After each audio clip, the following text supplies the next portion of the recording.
This is going to be the hardest 10-year rebuild I have ever done. Maybe up there for the hardest rebuild I've done in general, because today we are doing a 10-year rebuild of the Carolina Panthers. Obviously the worst team in the NFL last year, but of course they didn't even get the #1 pick because they traded for Bryce Young. And I do believe they are the lowest overall team in my custom rosters at a 75. Now this team did have a decent offseason, but I'll get into the whole breakdown of this team in a second. It's a really boomer bust team. But I'm gonna make this intro quick. I want to get into this. So super quick, on the last 10-year rebuild I did, we did get to 2,000 likes. So if y'all want to see another 10-year rebuild, let's see if we can get to 2,500 likes. I know y'all seem to enjoy these. These are like the most viewed videos on the channel, so be sure to leave a like if you want to see another one. It'll let me know you want one. But be sure to subscribe, trying to hit 60K by the end of the month. Once we hit 60K, I have a super fun video planned that's kind of a mashup of a few videos I've done recently. Plus, I think it might be the longest video I've done in a long time. We'll see. It should be super fun. And very last thing, let me know down in the comments what team I should do a 10-year rebuild of next. I'll count each comment as a vote, and whichever team has the most comments, I will do once we hit 2,500 likes. But without further ado, I guess I'll talk a little bit about this team's offseason and what I thought about it. I thought they did what they could. Really, I wouldn't imagine many players wanted to sign with this team, but I like the additions of Robert Hunt and Damian Lewis. They definitely overpaid, but I almost don't think there's such thing as overpaying a lineman with maybe the worst offensive line I've ever seen last year. But I really like the Jatavion Sanders pick. I like the Deontay Johnson and Xavier Legette additions. Jonathan Brooks, that's cool. And I think Bryce Young could be a big breakout here, assuming they didn't break him last year in real life. That's kind of a thing that can happen with quarterbacks if they get put into too horrible of a situation. Pretty much like what happened to Mac Jones. He was pretty good his rookie year, and then the rest of the offense was just unbelievably terrible, and it kind of ruined him. So hopefully that didn't happen, and one of the big stories here is if we can fix Bryce Young. That's one of our main goals for this rebuild. And then with the defense, I mean, it's mostly the same. I like the Jadeveon Clowney edition. That's cool. Nothing really too notable. But overall, I mean, this defense, if they didn't have... Just imagine this for a second. Imagine that. Like this defense, other than its few studs, is horrible. So if this team faces any injuries, especially on defense, it's not going to be great, I don't think. I do like Ejiro Evero. I think that's how you say his name. I have no idea, but he might be the best defensive coordinator in the league. But that's enough talking about the team. I kind of hope we suck this first year. I feel like we need the #1 pick. I just don't want to be mid. I'm fine with being good or bad. We'll see. But let's get to the mid-season point and let's kick off the rebuild, and we will see how we do. Okay, wait. I feel like this might be a little too broken. Chuba Hubbard is mentoring Jonathan Brooks. This is going to give him X factor. I might give someone else a dev trait. We tied in the preseason. Ugh. But yeah, Jonathan Brooks now has X factor. How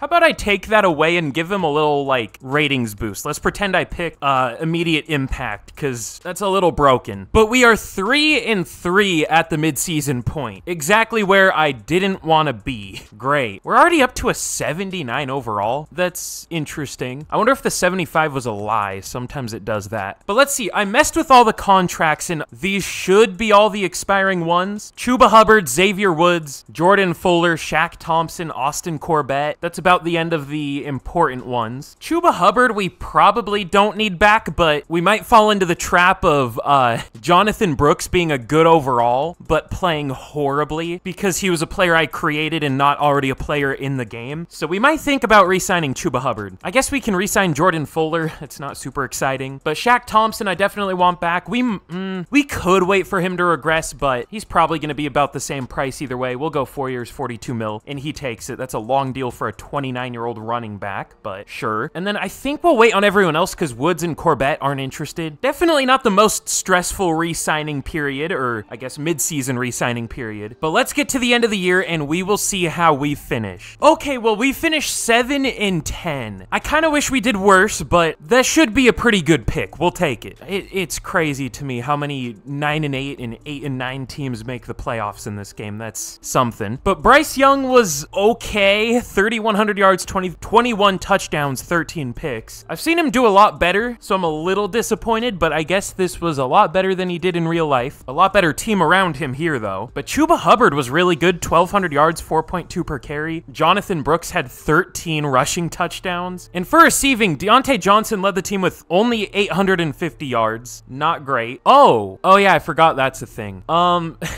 We might need to kick Ike Ekwonu inside to guard, but they just signed Damian Lewis and Robert Hunt. I don't know. I forgot Ike Ekwonu is like one of the worst players in this game. He allowed 18 sacks, but the rest of the line was so good. Robert Hunt allowed 0 sacks. Joins the all-castration team, of course. But Shaq Thompson, 113 tackles, TFLs, 22 for Derek Brown, 14 for A'Shawn Robinson, 13 for Jadeveon Clowney. And sacks, not many. 6 for Clowney, 5.5 for Brown, 3.5 for Tuttle. Did we break 20 sacks? Oh, I don't know if we did. And then picks, 3 for Horn and Thompson, 2 for Hill, and 1 for Josie Jewell. Definitely an interesting year. MVP goes to Lamar. Josh Jacobs wins Offensive Player of the Year. Micah Parsons wins NFC Defensive Player of the Year. Big shocker there. What? Agbanya Okoronkwo apparently got signed by the Bucks and was up there for Defensive Player of the Year. Probably playing defensive end in a 3-4. That's great. But Caleb Williams wins Offensive Rookie of the Year. Ignore the real-life non-rookies anymore. There's no way for me to change them. And Defensive Rookie of the Year goes to Edgerrin Cooper. He always wins it. No Panthers up there for either. Unlucky. I don't think we had anyone up there for any of those awards. But we're gonna have some work to do with this team. I mean, we knew that, to be fair. But let's get into this first off season and we will see what we want to do, or what we can do. But in the Super Bowl, the Ravens destroy the Cowboys 24-8. I didn't know the Cowboys could lose a Super Bowl in this game. But for the rest of our re-signings, we'll obviously pick up the 5th year for JC Horn. I'm sure they already have. Chuba Hubbard, I don't know though, because Jonathan Brooks did really well as the number 2, but Chuba Hubbard also did well. It's not like he's too expensive. I don't want to do 5 years though. I'd be cool with 3 years, 28.8. He doesn't take it. Okay. A surefire way to get someone to reject your offer in this game is lower the years. I don't know why, but I don't think I've lowered the years on an offer before and had a player accept it. It's interesting. But Xavier Woods, I would resign if he was interested. We'll offer him player friendly, 4 years, 46. That's still, again, a long deal for someone who's 29. He doesn't take it. And then Austin Corbett, he was pretty good, but 3 years, 27. He doesn't accept it. Big surprise. But that's fine. I mean, it's not like those 3 were massive pieces here. I guess Hubbard did do pretty well, but he's replaceable. We might already have his replacement on the roster. I'm expecting those players we're losing to be the best players in free agency here because year 1 is always super weak, but let's see. Yeah, good call. I thought I was being dramatic in saying that, but nope. Chuba Hubbard and Xavier Woods are 2 of the top 3. I want to find a way to make year 1 free agency realistic, but that's going to take me about 20 million years. I know a way, and I'll do it eventually. It's just I'm not going to be happy about doing it. But yeah, there isn't really anyone I want here. It's just a lot of lower overall or older players. But let's get to the draft. It's rare that I do nothing in free agency year 1, but there's just nobody I want. But here in the draft, the Steelers have the number 1 pick. That's interesting. I guess this game doesn't like Russell Wilson or Justin Fields. I don't know. Whoever started. But we pick at number 13. And luckily for us, it's not that good of a receiver class. Actually, there is one good receiver, it looks like. Quentin Givens, he's already 23. If I saw him on paper, I honestly wouldn't think he's that good. C awareness, short route, catch in traffic, and release, and then D medium route doesn't exactly scream first round talent, but apparently he is. There's also Dimitri Pope, round 2. I don't know, it's either that or I was thinking a corner. We could also trade down here and try to get some picks, but I'm just worried all the good players will be gone. What if we trade down to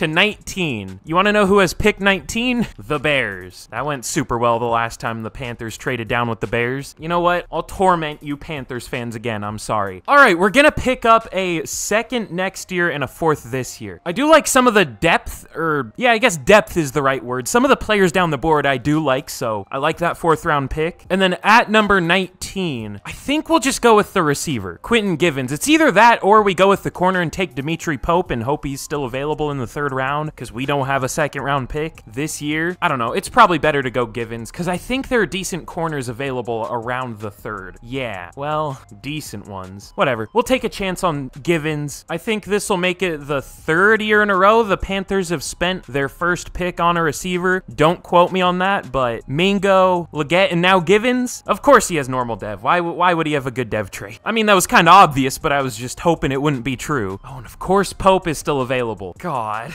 All right, well, here I think we'll go with Mark Forsett. I was thinking about Vince Baker, but I didn't know Vince Baker ran a 4.53 at the combine. Mark Forsett ran a 4.38, great speed, great acceleration, A press, B zone. Looks like a good run defender for whatever that's worth at corner. But yeah, he looks pretty good, so we'll take him. Okay, I'm surprised he had hidden dev. I thought for sure he would have normal, but 94 speed, 92 excel. I'm worried about that receiver we took, but I think Forsett is pretty good. And then the last pick I'm gonna show, we still have two pretty massive needs. Center, which all the good ones are gone. Nolan Culliver looks actually pretty decent. Stan Hoven looks okay. This game has the weirdest last names. I'm thinking we either take him, not Hoven, Culliver, or a safety, which none of them look good out of the ones that are left. So actually, what I think I'm gonna do is, let's go with Dimitri Pope. He's still here in the 4th round. That almost guarantees he has normal dev, but that's absolutely worth it. I mean, he's a 1st round talent. I'm not gonna pass on a 1st round talent in the 4th round, whether we already picked it or not. So we're gonna hope he has a dev trait, but more than likely just normal. But Dimitri Pope, welcome to the team. He does have hidden. We should have taken him in the 1st round. I didn't know. I just wanted to go with the guy that was higher up on the board because I thought there was a better chance of a dev trait, but no, other way around. But I think it all worked out either way. We'll take it. God.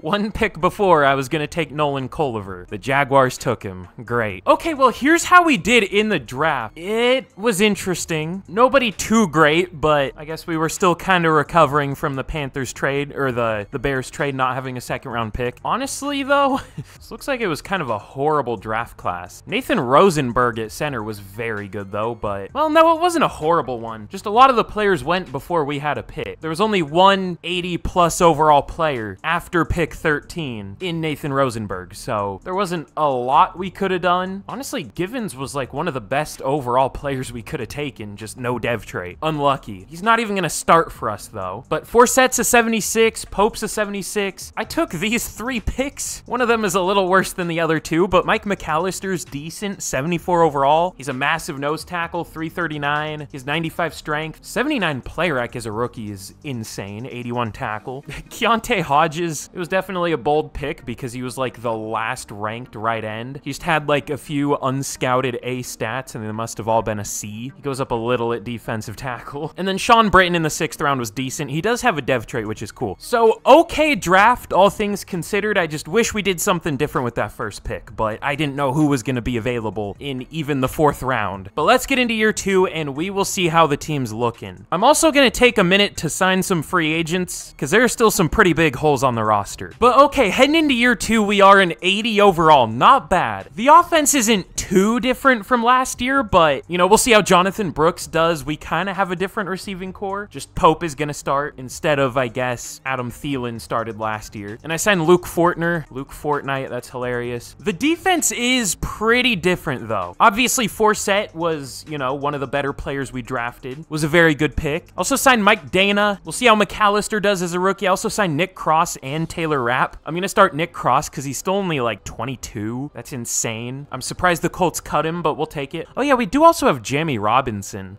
I think Nick Cross is the better option there. Oh yeah, also Derek Brown got X Factor. That's cool. I mean, I don't know that it really does much in simulation, but we'll take it. Oh yeah, and Jatavion Sanders got Superstar, so we did get a couple decent dev traits. The one we really want is probably Superstar for Bryce Young. We'll see if he gets that. I would hope he would by the end of this. But anyways, let's again get to the midseason point and we will see how we're doing. Honestly, I think we're gonna be worse than last year, but hopefully we're better. I guess it's fine either way. It's only year 2. Yeah, that's about what I expected. We are 1-5 at the midseason. I mean, to be fair, we're probably like one of the lowest overall teams in the league. I guess the Commanders are only an 82, but I don't think we should be doing worse than last year. But oh yeah, we do have the worst team in the league still. I mean, that's not surprising. We didn't really do much. I guess the Cardinals are 1 overall lower, and the Broncos, so this is a fair record. But still, I don't know if we should be worse than last year. Oh well, it is what it is. We have some re-signings to worry about. Should Deontay Johnson actually be up for contract? Let me see. Yeah, apparently, so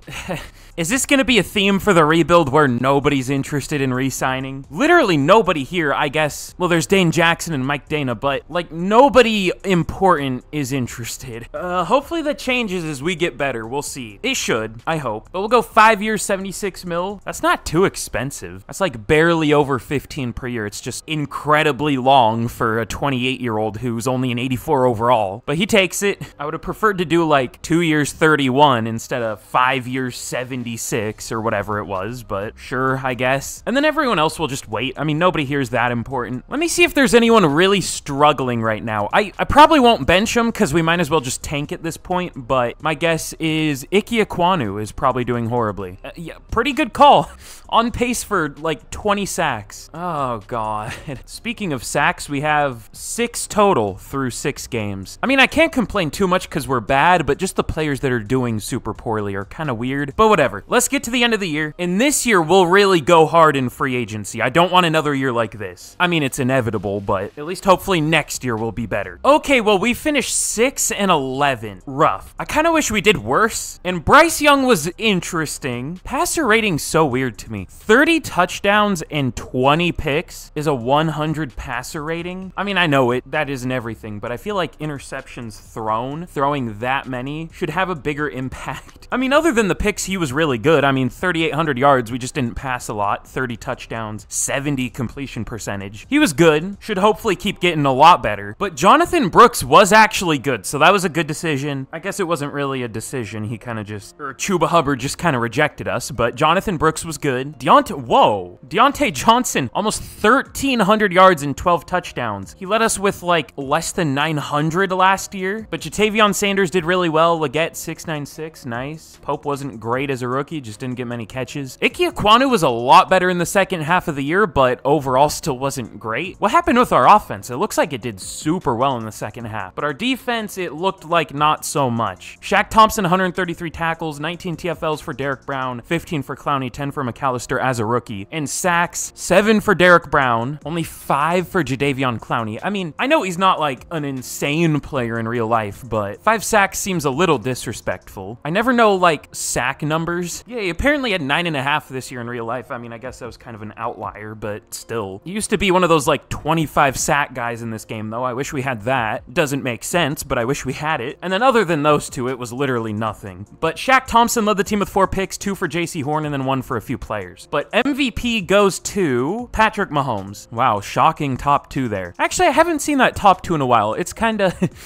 nostalgic at this point. Nostalgic for like 2 months ago, but still. Now the top 2 is normally like Lamar and Joe Burrow. But Offensive Player of the Year goes to CeeDee Lamb. Deontay Johnson at number 8. I'm glad we re-signed him. TJ Edwards wins Defensive Player of the Year. That's interesting. Offensive Rookie of the Year goes to CJ Hartwell for the Saints. Of course, a division rival. Dimitri Pope at 5. And Defensive Rookie of the Year goes to Terrell Wallace for the Lions. McAllister at 8. Forsett at 9. Will we win an award in this rebuild? Hopefully. This will be the year, I'm sure. We're gonna have the greatest draft class of all time. Definitely. I mean, we should have a good draft pick. Hopefully top 10-ish. Maybe even 10. But in the Super Bowl, that is one of the highest scoring Super Bowls I've ever seen, even for this game. And usually in this game, they're super high scoring. The Chiefs beat the Packers 49-43. Low-key, I kind of feel like the Packers are becoming one of those teams that we see in the Super Bowl a lot. Maybe even more than the Cowboys lately. But for the rest of our re-signings, I am not picking up the 5th year for Ike Ekwonu. I want to experiment with him at guard this year. I think Damian Lewis played like 1 game at center for the Seahawks. I don't think Robert Hunt has any center experience, though. I'm not sure about that. Maybe in college. I don't remember, but I want to figure something out at left tackle, because Ike Ekwonu's been horrible, as he usually is in this game. I even think in real life, I would like him a lot more at guard, so I think that's what we're going to do, but I'm not picking up his 5th year. Well, we have so much money. It's fine.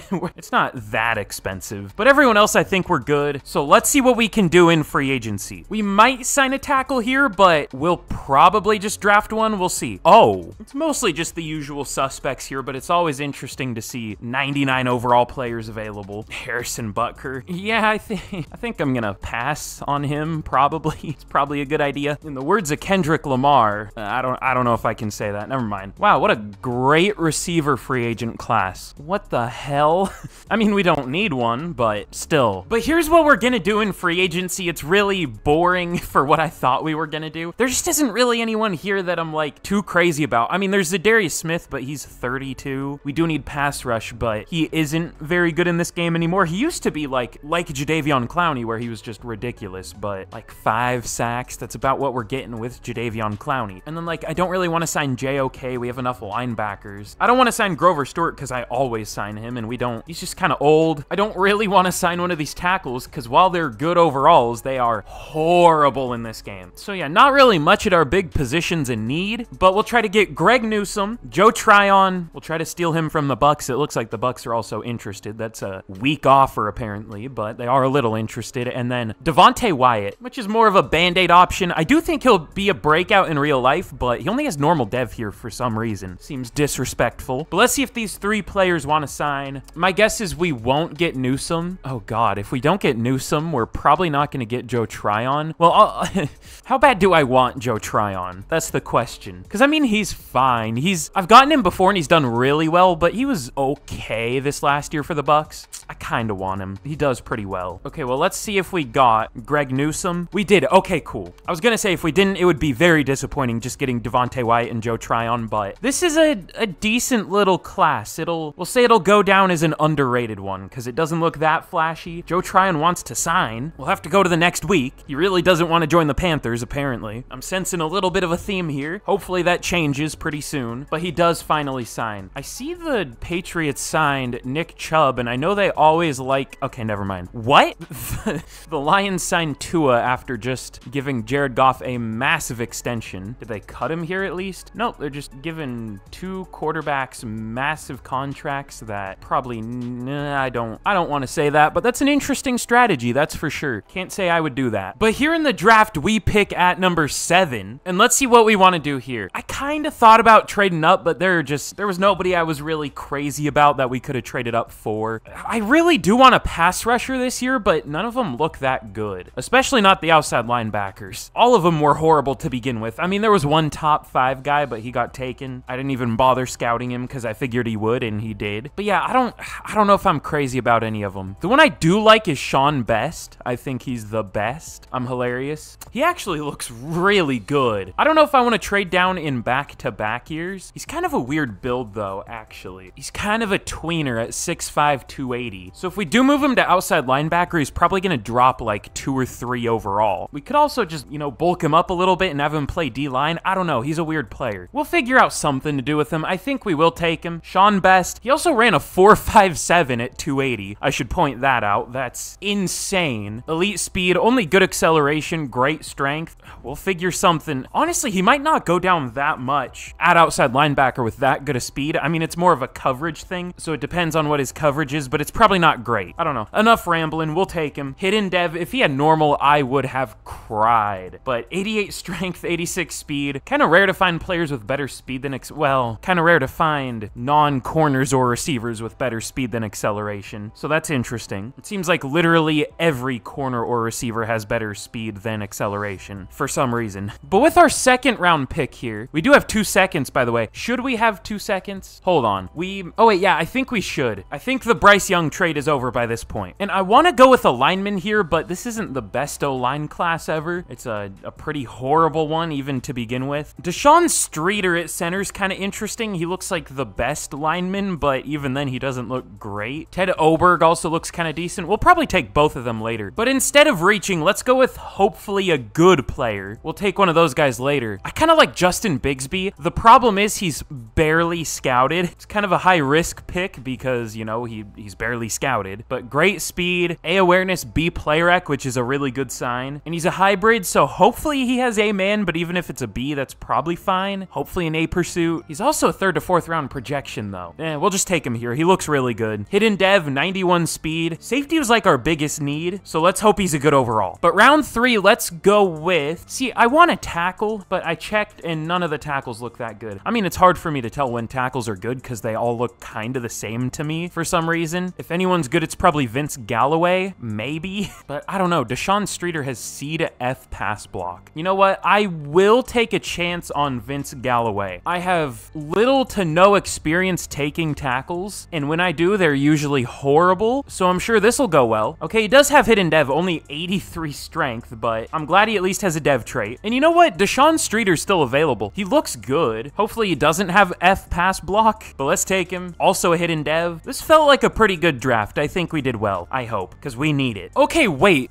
I kind of cooked later on with some of my picks, but here's how we did in the draft. Sean Best, I thought he would be like a 79 or 80. Oh, he only has 77 power moves? I was gonna say, how is he only a 76? That's how. I mean, maybe it was a B power moves, because I guess it was A to C, but he was listed as a power rusher type with with B finesse moves, so I was hoping that the power moves was an A, and it possibly was, but it's only a 77. So I'm scared to see what he's gonna be at outside linebacker. That's gonna look like a horrible pick, but we'll see. Yeah, well, he's a 74. Okay, that's something. I guess the Steelers picked a 74 overall outside linebacker last year at number 1 overall, so this isn't too bad. But Justin Bigsby is very good, 76. I really haven't picked anyone like super good yet, though. It looks like he did only have B-man coverage. It's only a 73, but he looks, I mean, he's a 76. That's still a really good pick. Probably a first-round talent, so early second will take that. And this is why I don't take tackles. I mean, Vince Galloway isn't horrible, but tackles are usually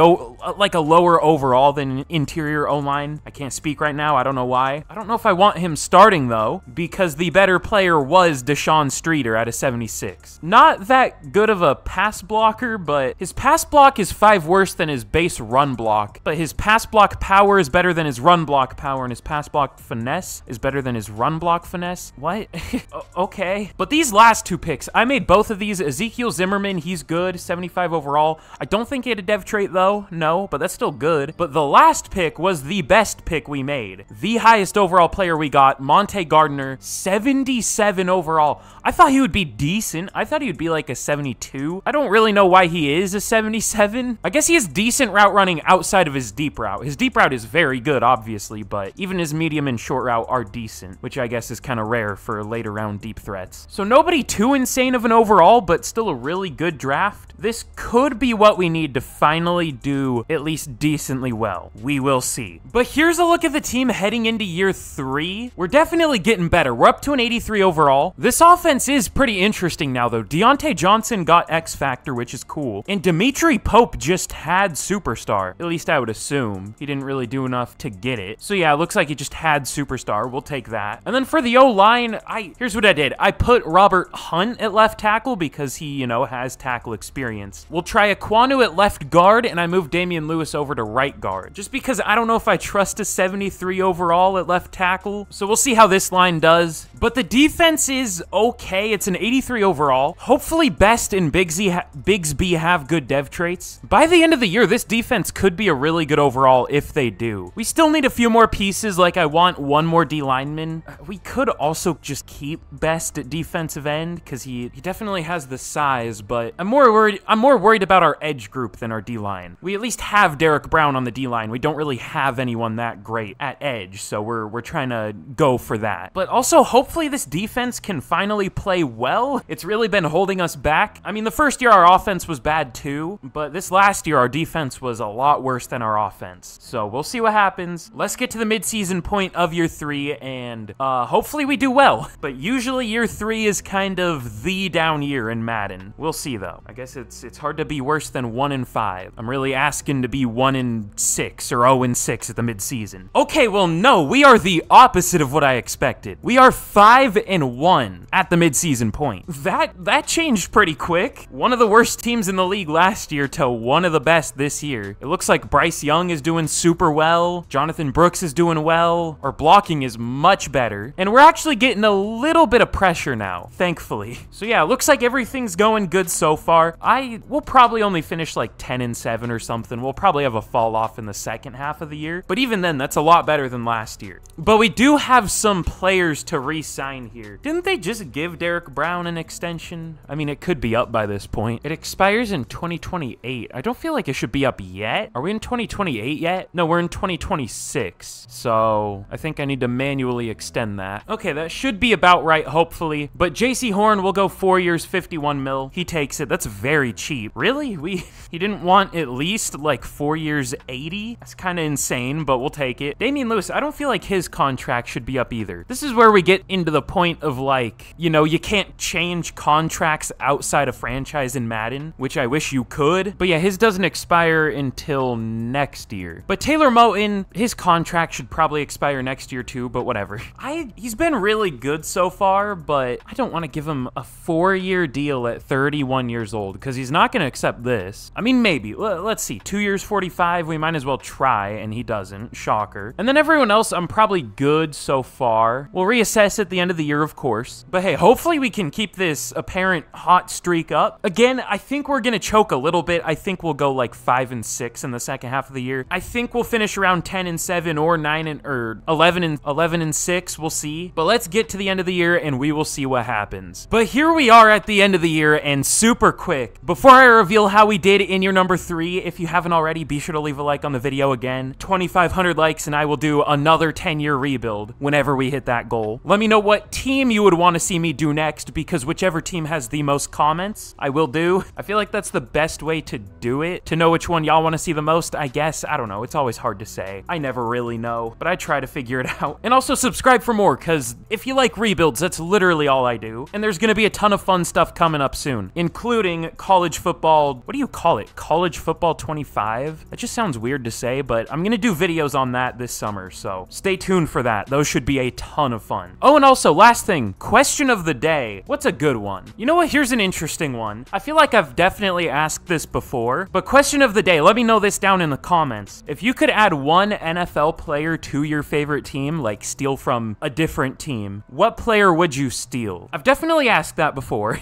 but I feel like every team's changed since the last time I asked that, so I'm sure the answers will be different, but let me know that down in the comments. As a Seahawks fan, I would say probably some good lineman. I don't know, I wanted the Seahawks to draft Creed Humphrey instead of D. Eskridge, and then I'm pretty sure Creed Humphrey went 1 pick after they took D. Eskridge, so that was super fun. Glad that's worked out well for the Seahawks. That might be my pick, because I still don't feel great about the Seahawks O-line, even though it is better. But let me know your answer down below. But anyways, finally, in your number 3, we finished 12 and 5, and we did, of course, make the playoffs. Now, we didn't even win the division at 12 and 5. The Falcons went 13 and 4, but to be fair, they probably have a better roster than us. Our roster still isn't that good. I mean, it's an 85 overall, which is decent. Oh yeah, and I might as well go over the dev traits since y'all have already seen them. We got very unlucky. Streeter has star. I guess we don't know what Galloway's is, but Best has star and Bigsby has star. I feel like every time I say, hopefully these guys have good dev traits, they never do. I need to just not say anything about it. But let's see. As for stats, Bryce Young finally had a super good season. Almost 4,000 yards, 31 touchdowns, only 6 picks, and a 76 completion percentage. I'm pretty sure that's a record. I mean, I'm sure someone had better than that here, because completion percentage is way too high in this game. Actually, no, but close. 74 for Lamar, 73 for Patrick Mahomes, but he did very well. Jonathan Brooks, 1,600 yards on 340 carries. We're trying to kill him, I guess. 4.8 per carry, 13 touchdowns. Dimitri Pope was our leading receiver this year. That's interesting. 1,000 yards, 5 touchdowns. 1,000 yards and 11 touchdowns for Deontay Johnson. Jatavion Sanders was decent. I want to get Xavier Legette more involved because I do like him, but I mean, he's kind of been phased out here already. But for blocking, Robert Hunt was decent, I guess. I mean, this wouldn't be a good year for real life, but it's better than what we had last year, I guess by a little bit. And then Icky was a lot better at guard, so we'll take that. Damn, Taylor Moton was insanely good. So glad we still have to re-sign him, I'm pretty sure. But Shaq Thompson, 107 tackles, TFL 16 for Brown, 11 for Thompson, and sacks, 8 for Derek Brown and Joe Tryon. So that was a good signing. Only 5.5 for Sean Best. He was really disappointing, low-key. We might even replace him this year. But for interceptions, 5 for JC Horn, but the rest of the team, 1 for 6 different players, it looks like. So a decent amount. A lot more than we usually get. But MVP goes to Lamar. Is Bryce Young gonna be up here? No? Really? I mean, I know his yards weren't crazy, but we just didn't pass a lot. 31 touchdowns, only 6 picks, 76 do you say percent completion percentage? That just sounds weird to me, but I'll just say 76 completion percentage. That sounds better. But Offensive Player of the Year goes to Josh Jacobs again. He's slowly becoming the Jonathan Taylor for the NFC, in Madden at least. But Jonathan Brooks at number 5. Defensive Defensive Player of the Year goes to Aiden Hutchinson. Offensive Rookie of the Year goes to Julian Bullard for the Vikings. I like closed my mouth before I was done saying that, so I didn't say the S. And then Defensive Rookie of the Year goes to Brent Bost for the Saints. Sean Best at number 5. Definitely wasn't the best. I'm hilarious. Justin Bigsby at number 9. It's kind of weird how well Jonathan Brooks is doing, because if you look at the Best Running Backs Award, even, it's all real players other than him, including Austin Eckler, Alvin Kamara in 2026 or whatever year we're in.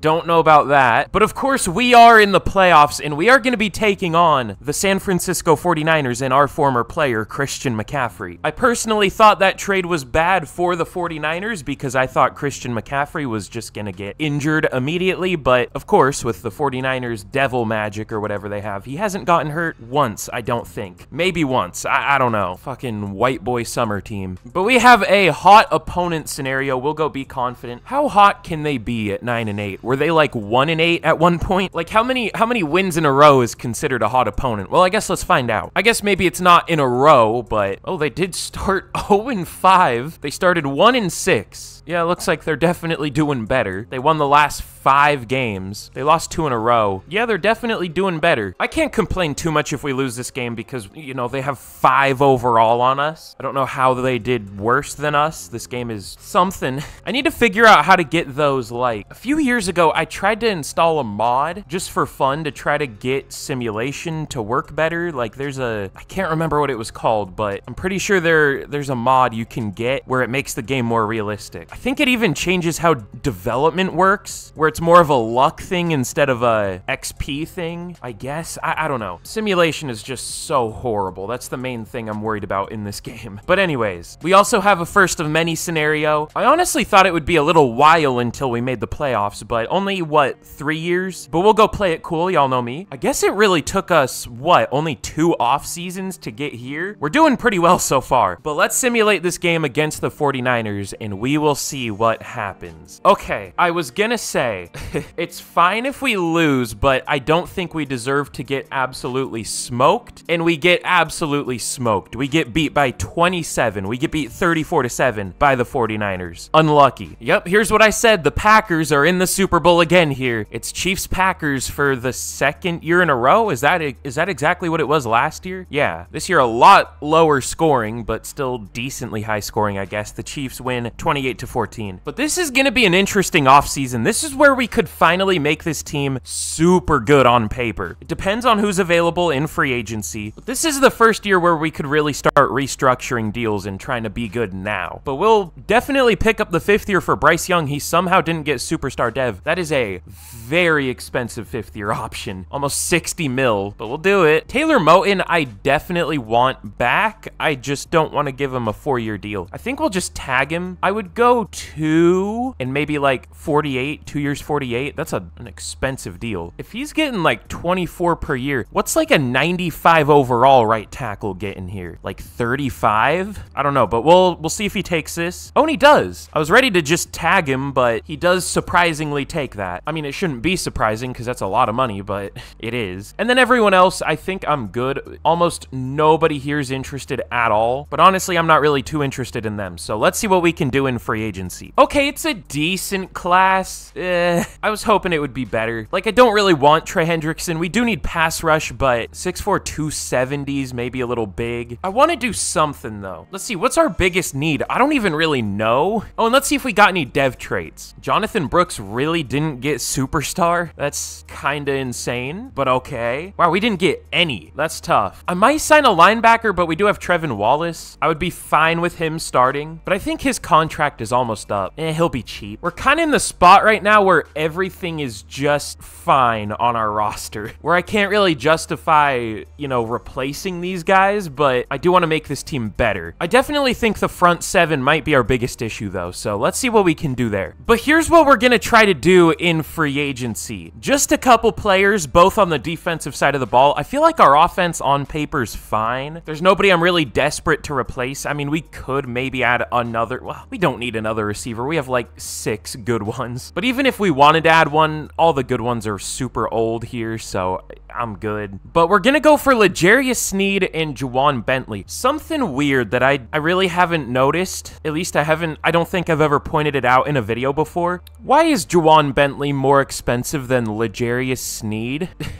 What? In what world is the middle linebacker market stronger than the cornerback market? It would be one thing if they were the same overall, but L'Jarius Sneed's 3 overall better than Juwan Bentley here. Sneed's only asking 13 per year. Bentley's asking 13.7. This game, man, it's something. But anyway, let's see if these 2 players want to sign. I'm iffy on if L'Jarius Sneed will sign, but I hope he does. Okay, both players sign, and we do get both of them. Cool. Oh, I didn't even notice how much Shaq Thompson regressed. I didn't even look at him. I don't know why. Okay, I'm definitely glad we signed Juwan Bentley then. I just assumed Shaq Thompson was still like an 83 or something. I actually wish I gave Juwan Bentley a longer deal then. I gave him a short deal. I just wasn't thinking. I was like, oh, Shaq Thompson will be our long-term guy still. He's already 32. I don't know what I was thinking. And then my plan was to sign Juwan Bentley to a shorter deal and then eventually have Trevin Wallace replace him because I didn't want a 74 overall starting this year, but I would be fine once he develops a little more. I don't know what my plan was. Let's get to the draft. I guess it works out. But we pick at number 23 here. I once again thought about trading up, but there just wasn't anyone to trade up for. It's once again a horribly weak edge class. There was one 1st to 2nd round guy. Is he still here? No. Oh yeah, he is. I almost missed him. Lamar Harris. I think he's going to be our pick because he is the one guy who is almost worth it. I mean, he's about worth it. This is the 1st to 2nd range, late 1st. There are 2 DNs, but first of all, they don't look amazing, and second of all, we would have to move them to outside linebacker, obviously, where they wouldn't be as good of an overall. So yeah, I think Lamar Harris is going to be our pick out of desperation, pretty much. But is he even an upgrade over best? Probably not.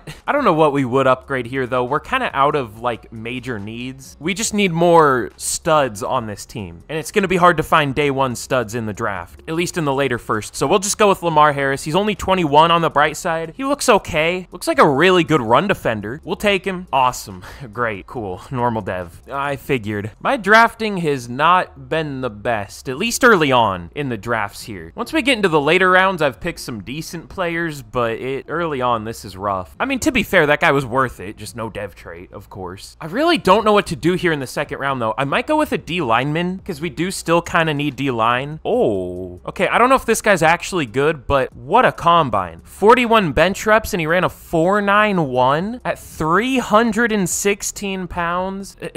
What do very strong draft classes look like? Because I just use strong. I don't use the best ones because I feel like they're too unrealistic. If it was my choice, I would just use the regular, normal draft classes, but people cry when I use those, so I won't. But what do players in the super strong draft classes look like? Ooh, Jalen Barrett. Hold on. Looks like a terrible run defender, but a really good pass rusher. We might take him. Darius Rushing also looks pretty good. He's insanely fast for a defensive tackle. I think I might go with Jalen Barrett.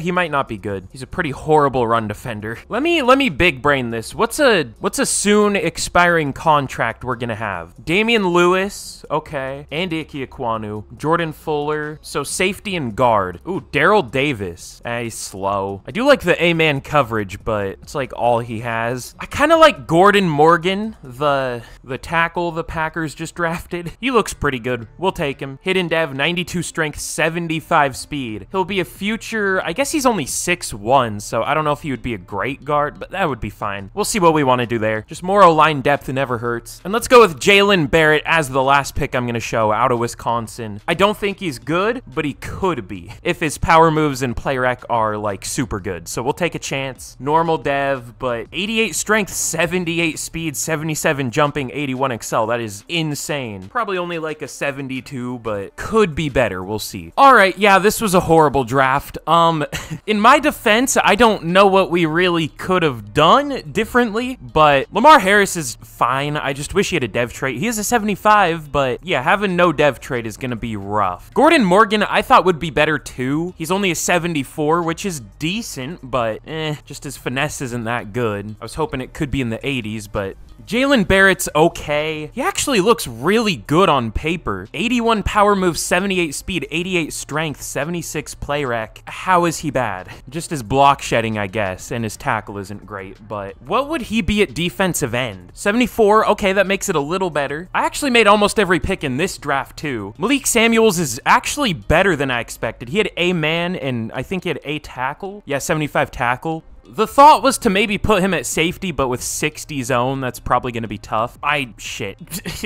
I didn't mean to go that far over. Well, he is superstar dev, we know that now, but I wanted to see what his overall is at safety. I'm surprised I don't actually do that more. It's so easy to do, but that's cool. He is superstar. He is a 72 at safety, and then Darius Rushing, I took him. He is hidden dev. He's only 288, so he's definitely not going to be a nose tackle for us. We're going to see what he is at defensive end. Really? He goes down? That's fine. And then this last pick sucks. I just wanted a good blocking tight end, and he is not a good blocking tight end, but he is a blocking tight end. And then the CPU picked a running back. Definitely not the best draft, but we got what we needed.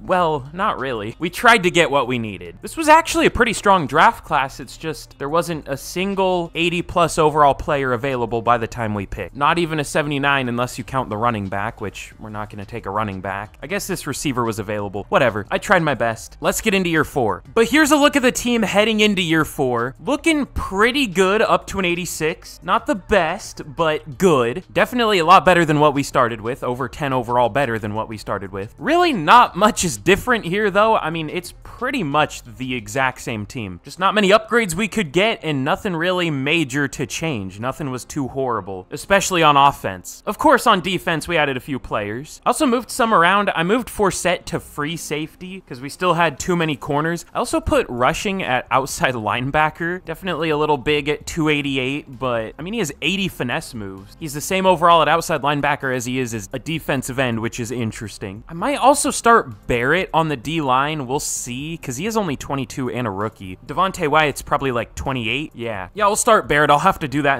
in the depth chart, but we're looking good. I don't think we're going to do as well as we did last year, but hopefully we can still do well. Let's get to the midseason point, and we will see how we're doing. Okay, we are 4-3 at the midseason. That's about right. Maybe we should even be better this year, though. At an 87? I mean, I saw the Saints are an 83. Oh, they might be the worst team, though. The Patriots are also an 83. Okay. And the Giants. So, no, we're about right at 4-3. Ooh, the Browns are only an 82. But let's see. I wonder if there's anything going, like, horribly wrong. No, everything looks good. Robert Hunt's doing pretty bad. And Damian Lewis is doing really bad. 3 sacks allowed at right guard through only 480 snaps-ish. Added a lot of unnecessary S's to that sentence. I don't know what's wrong with me, but yeah, I think that might be our problem. The O-line, big shocker. Good O-line does poorly in Madden. No way. Breaking news. Let's try Gordon Morgan at right guard. It's either him or Vince Galloway, but Morgan's a little higher of an overall. We'll see how he does. But of course, we have some re-signings to worry about, and we have no money. We have 9.8 mil to work with. That's not fun. So we can't really re-sign anyone yet. I guess Trevin Wallace if we want to. We actually don't have that many players to re-sign here, though. Mostly just Wallace and Aquanu, so I think we're fine. I will re-sign Trevin Wallace, assuming he wants to. We'll go 3 years, 14 mil. He takes it. And then we'll restructure all our deals and re-sign Aquanu at the end of the year because he's been a really good guard for us. But speaking of that, let's get to the end of the year, and hopefully we can improve a little bit, but we'll see. We still might be needing a new left tackle because Robert Hunt hasn't been great there either. Okay, well, we finish only 9-8. I don't want to start messing with playbooks. We did super well last year. We were at least okay this year. It looks like we were better in terms of stats than record. Our defense was very good. Our offense was good, but our pass game was kind of weak. But let's check out the season stats. Bryce Young was good. 3,500 yards, just not many attempts. 28 touchdowns, only 3 picks. Shout out the Falcons. Jonathan Brooks, almost 1,500 yards, 5 per carry, 8 touchdowns. 14 for David Montgomery. Okay. No 1,000-yard receivers this year after having 2 last year. 900 yards for Johnson, 10 touchdowns. Pope didn't do much. It's weird how different the offense can be, being pretty much identical. I don't know. It's interesting. But the blocking, it's about the same as it has always been. Gordon Morgan definitely did a little better than Damian Lewis, so we'll take that. Juwan Bentley, 121 tackles. TFL's 22 for Brown, 12 for Barrett. As a rookie, 10 for Joe Tryon and Sean Best. And sacks. We're finally starting to get some. 13 for Derek Brown, 10.5 for Joe Tryon, 7 for Sean Best. Joe Tryon is kind of like a sneaky good player in this game. I didn't really notice that until pretty recently, but he does pretty well. And then interceptions, 3 for Mark Forsett, 1 for, this is like the same stat line as last year. Just JC Horn had 5 and then 1 for 6 different players. But MVP goes to Lamar. He's really becoming the new, like, Patrick Mahomes and Dak Prescott. I'm not sick of it yet, but I'm sure I will be soon. Jared Goff went back to the Rams. That's interesting.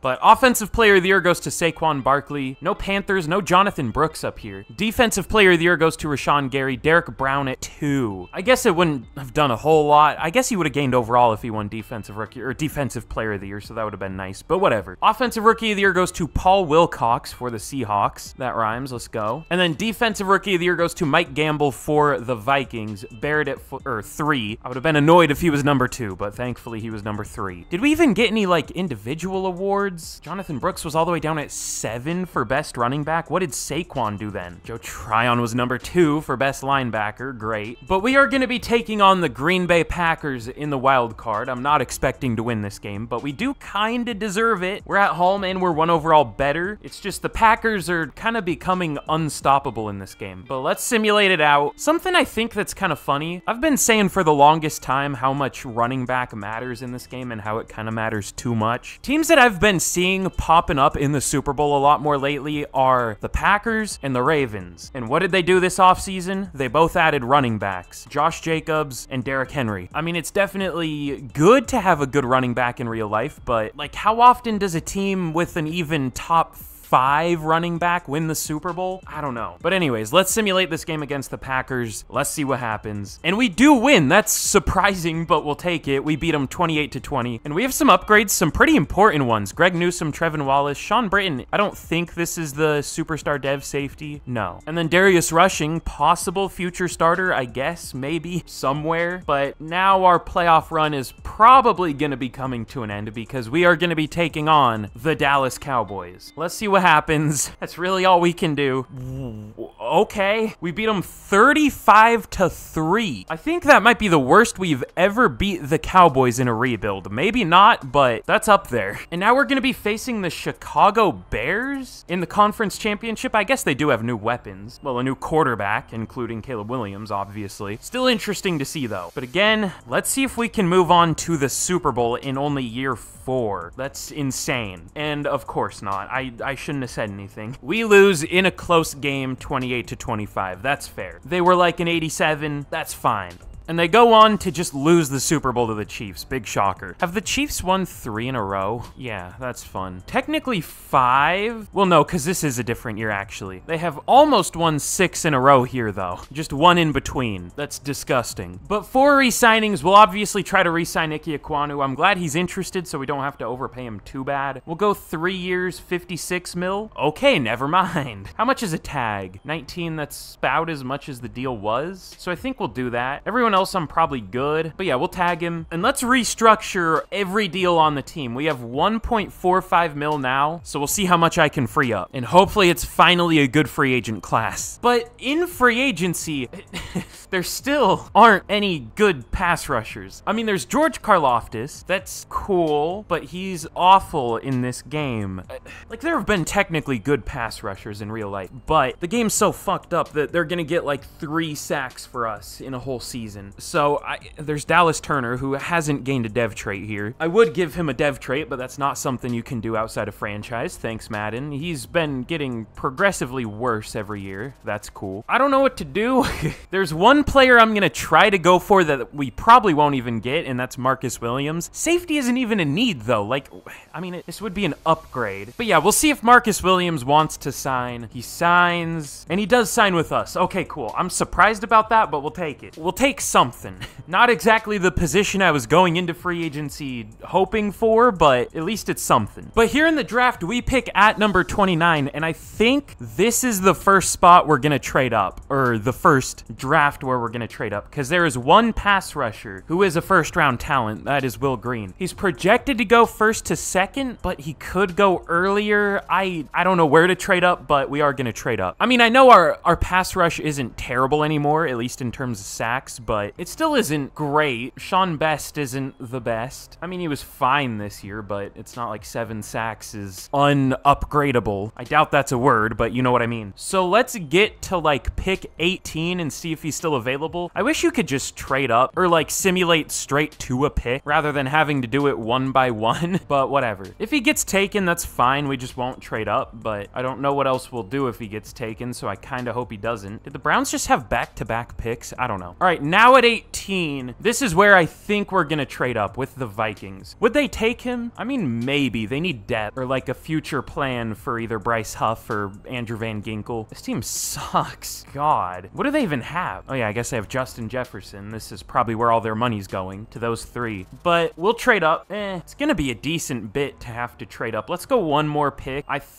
thought that was him. What's his name? He's a right outside linebacker, I know that. Will Green. So we'll trade up with the Bills. All right, we'll trade our first and second picks for pick 19, and we'll get pick 7. I almost simulated the pick. I'm not used to trading up, so I was in the mindset that we traded down. Almost just threw away that whole thing, but let's of course go with Will Green out of North Carolina. I don't even want to say what I'm thinking. Okay, he does have hidden dev. If he had normal, I would have not been very happy, but he looks good. He doesn't look that crazy on paper. I mean, he looks good, but he only has C player ec, but we do know he is a first-round talent, so we'll take it. Probably only star dev, but we'll see. He maybe would have been available at pick 29, but I don't know. Probably not. And now here in the late 3rd, it's kind of tough to even know what to draft. We're kind of good. We do kind of need a linebacker. I focus scouted Marvin Bryan. Ooh, he ran a 4.45 and a 4.41 at his pro day. Owen Lampman looks good. Carlos Yankee looks good. Really good run defender. There's some pretty damn good linebackers here. But we'll go with Marvin Bryan. He's also only 21 years old. Probably a future starter for us. It'll probably be him and Trevin Wallace. So we'll take him. Hidden dev, 91 speed, 89 excel. Sounds good. And now last pick I'm going to take here. What do we need? We kind of don't need anything at all. Maybe D-line depth, but we're probably going to move rushing back down to defensive end. We maybe need O-line depth, but we have 6 good ones, so we're probably fine there. We kind of need a number 2 tight end. Let me do the same strategy I did last year where we see what our expiring contracts are. Well, we're obviously going to try to bring Derek Brown, Jonathan Brooks, Jatavion Sanders back. L'Jarius Sneed, I don't think we could afford him. Oh, God. I didn't realize we have almost every contract set to expire in the same year. Robert Hunt, Taylor Moton, Xavier Legette, Juwan Bentley, Mark Forsett, Dimitri Pope, Ike Ekwonu, Bryce Young, L'Jarius Sneed, Jatavion Sanders, Jonathan Brooks, and Derek Brown. We're cooked. We're gonna have to make this a good year, because that's... wow. That might be the worst free agent class I've ever seen. Or I guess best, however you want to look at it. That's probably why we had no money this year. All of them were at their peak this year. So let's probably go with a lineman. I mean, we're gonna be probably losing both tackles. It's either that or corner or receiver or something. Ooh, Marquise Davis looks really good. B-man, A-press, probably D-zone, but even then, at least it's not an F. He's elite jumping. He's slow, but do we really need another corner? I'm spending a long time on these drafts because I feel like we need it, but maybe not anymore. Maybe I should just stop overthinking and take players. What I will say is we might not bring Jatavion Sanders back just because we don't use him much. I guess there isn't really a great looking tight end left though. Let's just go with the corner. He looked good. If we can find a good player, we'll take a good player. Marquise Davis, last pick I'm gonna show here. Let's take him. Normal dev, of course. Great. But here's how we did in the draft. It was decent. Will Green's a 77. That's about what I thought he would be. He is a scheme fit. We're stuck with 2 rush and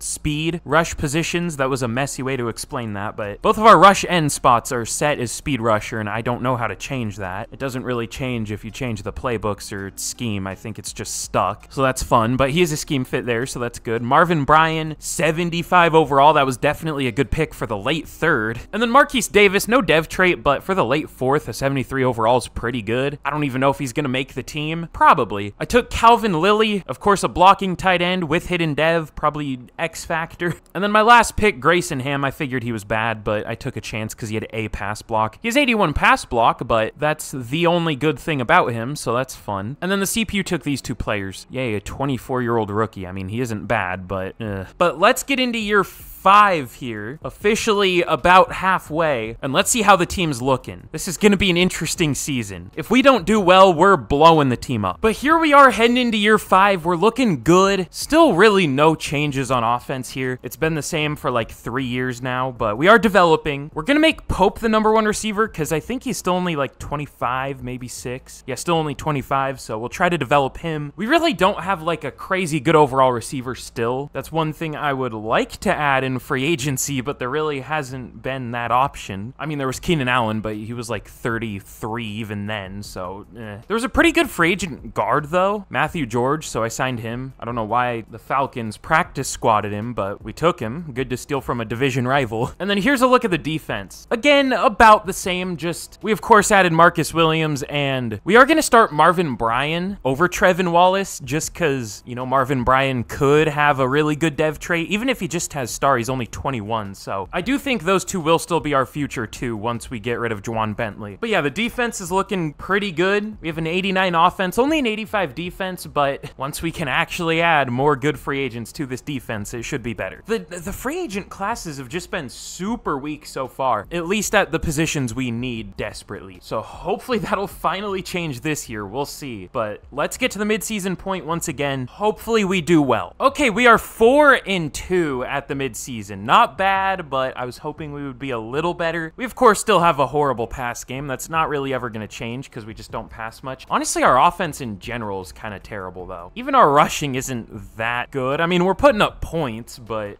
we'll see. We might change that. I mean, we don't really have a reason to because we're still doing well, but I don't know. We actually have a breakout QB though. We'll check that in a second, but who do we have to re-sign? Oh yeah, okay, I forgot. Everybody, our entire team, we have to re-sign. Cool. Well, let's start with Jonathan Brooks. We'll just offer him neutral to start out. If he rejects, we'll just re-sign him at the end of the year, but 4 years, 47 mil, that's very cheap. He takes it. Derek Brown, 3 years, 84 mil. That's not too bad for someone who's a 96 overall. He doesn't take it. So I offered Jonathan Brooks neutral with like mid-interest and he took it, but Derek Brown has almost max interest and I offered him neutral and he rejected it. I mean, I guess it's fine that there's some randomness, but that's weird. But Jatavion Sanders, 4 years, 52 mil. We don't even really use him, so I don't know if we should re-sign him, but this isn't that expensive. He does take it. Let's skip a few. Let's try to re-sign Bryce Young. He's really not expensive at all. I feel like he should be a little more expensive than this at least. But nah, other teams are getting away with these kind of contracts. We'll offer him 5 years, 158 mil. Okay, whatever. He doesn't take it. I mean, we'll just tag him if we can't extend him. But Ike Ekwonu will go 3 years, 56 mil. Isn't that less than last year? He takes it, but again, I feel like that was less than we offered him last year. I don't know though. But Dimitri Pope will go 4 years, almost 60 mil, and he doesn't take it. Cool. Mark Forsett, we have like a billion safeties. Xavier Legette isn't interested. L'Jarius Sneed isn't interested. Okay, we'll wait until the end of the year for the rest of these. Oh god, there's also Robert Hunt and Juwan Bentley, of course. We'll let him go, but do we want Robert Hunt? He's doing well this year, of course. He was good the first couple years, but at left tackle, he hasn't been great. We'll see how he finishes the year. Taylor Moton, I probably do want back too, but again, not interested. He's doing really well though. He's been maybe our best performing player, or at least up there. We'll offer him 3 years, 54 mil. Doesn't take it. That's a lot of contracts, and we really only got like less than half of them back, at least out of the ones we tried to get back. But the breakout QB is interesting. I don't even know. I guess we do kind of hit breakouts, but for defensive players, we usually hit them. I don't know the last time I've hit a breakout for an offensive player, but have 1 or fewer picks and 350 scrimmage yards or 4 total touchdowns with Bryce Young. I doubt it, but we'll see. Normally, I only show these if we do hit them, which is rare, but this one's pretty important. It's our quarterback, so let's see if we do hit it. No, we didn't. Unlucky. But we do finish 11-6, thankfully. I just thought we were gonna have a whole choke. I mean, we did really bad against the Saints. We got swept, apparently. We lost in week 18 to them, too. We got blown out, so that's great. But let's see. Let's check our season stats this year. Bryce Young was a little worse than the last couple years. Less than 3,500 yards, 25 touchdowns, 9 picks. I mean, that's still a fine year. Should we experiment with a new offensive playbook? Like, our offense has been pretty good, but over the last few years, we've been kind of carried by our defense. But Jonathan Brooks, 1,500 yards, 5 per carry, 15 touchdowns. No 1,000-yard receivers, but Pope with 900 yards, 12 touchdowns. The blocking was good. I'm scared of what our pass blocking is going to look like if we do switch to a more pass-heavy offense, because, I mean, this is hardly any sacks. It's what, 22? But to be fair, we only passed 445 times this year. I guess I don't really know what average is in real life, but that seems very low. But Marvin Bryan, 110 tackles, led the team as a rookie. He did well. Probably not good enough for Defensive Rookie of the Year, but he was good. TFL's 19 for Derek Brown, 16 for Will Green, 12 for Joe Tryon, 10 for Jalen Barrett in sacks. Almost the same as last year, just worse. Ew. Okay, 10 for Derek Brown, 7.5 for Joe Tryon, 4 for Will Green. He wasn't very good, and I think he only has star dev. We've been so unlucky with dev traits in this one. We have hit 1 superstar dev through 5 years. That's almost like unheard of, and it was the one that I accidentally spoiled, of course. Actually, no, we hit 2. There was our receiver, Pope, but still, that's crazy. But for interceptions, 2 for Forsett, Williams, Horn, and Newsome, and then 1 for Bryan and Joe Tryon. But MVP goes to Lamar Jackson, big shocker. I would like a little diversity here. But Offensive Player of the Year, I would like a little diversity here, please. Josh Jacobs for the 5th year in a row, I'm pretty sure. God. 2K, please save us. Something other than EA, please. Jonathan Brooks at number 7. Defensive Player of the Year goes to Micah Parsons. Big surprise. Derek Brown at number 6. Offensive Rookie of the Year goes to Nick Hearns. Dangerous name. I don't like that. He wins Offensive Rookie of the Year. Hopefully he doesn't pop up for any more awards. Calvin Lilly at number 7. And Defensive Rookie of the Year does go to Will Green. He didn't seem that good, but we'll take it. Marvin Bryan at number 2. We top 2. We're probably at the point where not many rookies are starting for like any team anymore. It might be kind of a cheat code to just start rookies then. We'll think about that, because those guys didn't do particularly well. They did all right. But we are going to be taking on the Minnesota Vikings in the wild card. We have 3 overall on them, though. I want to see where an 89 ranks in the league, actually. We might be close to the best team. It took us a while, but I think we're close. The 49ers are also an 89. Same with the Falcons. Okay. The Chiefs are a 92. I mean, that's what that'll happen when you win almost 6 Super Bowls in a row. The Bears are also an 89, so we're tied for 2nd, but 1st is quite a bit ahead of us, so yeah. I mean, like I said, it makes sense that the Chiefs are a 92. You get a lot of XP for winning the Super Bowl, and they've won just a few of them. What do they have in total now? Like 12? I don't even know. But yeah, I'm still thinking about changing our offensive playbook. We have the best defense in the league, at least in terms of points. For yards, it was 2nd. Only 18th for sacks, though. Like, what do I do about this pass rush? I mean, I've tried to fix it.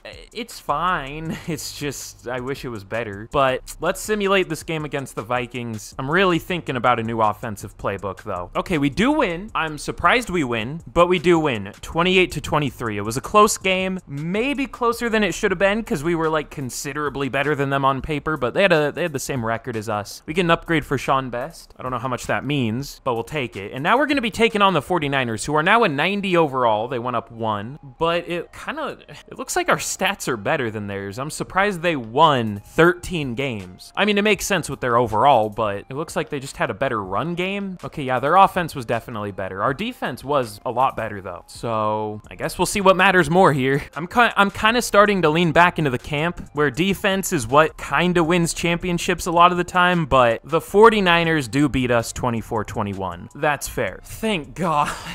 we almost had the same Super Bowl 3 times not in a row, but 3 times in 5 years. The Packers win this one, 24-14. I guess it is the same Super Bowl, but a different winner. You know what's so weird? We've only seen the Cowboys in the Super Bowl once, right? It was just the first year. It was Cowboys and Ravens, and they got smoked. Are the Cowboys dead in Madden? Is it going to be the Packers now? At least for me. I mean, it's weird because I have, I like to make my own rosters because I'm a hater, and I don't like Madden's regular overalls for a lot of the players. So I don't know if it acts this way for other people too, but it's so playbook oriented that I would imagine it's similar. But we do get a couple upgrades for Will Green here. I'm hoping he got star dev or superstar dev. I don't know though, because he wasn't that good. Okay, he did. He did have a lot of TFLs, to be fair, right? Yeah, 16, so makes sense that he got a dev trait. It's just only 4 sacks. max. Like, that's not great, but I'm glad he has superstar dev now. Now we finally might start to build a pass rush, I hope. But yeah, let's think about a new offensive playbook. Do I want to go Chiefs? Is that lame? Maybe,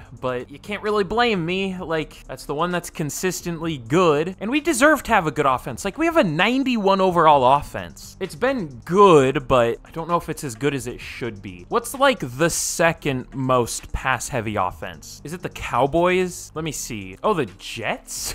The Jets are they're the most pass-heavy? I don't know about that, but okay. The Jags. Wow, this dude was horrible. 24 picks, not great. I don't know if I love the look of either of those offenses. Texans, I'm gonna do it. I'm gonna be boring.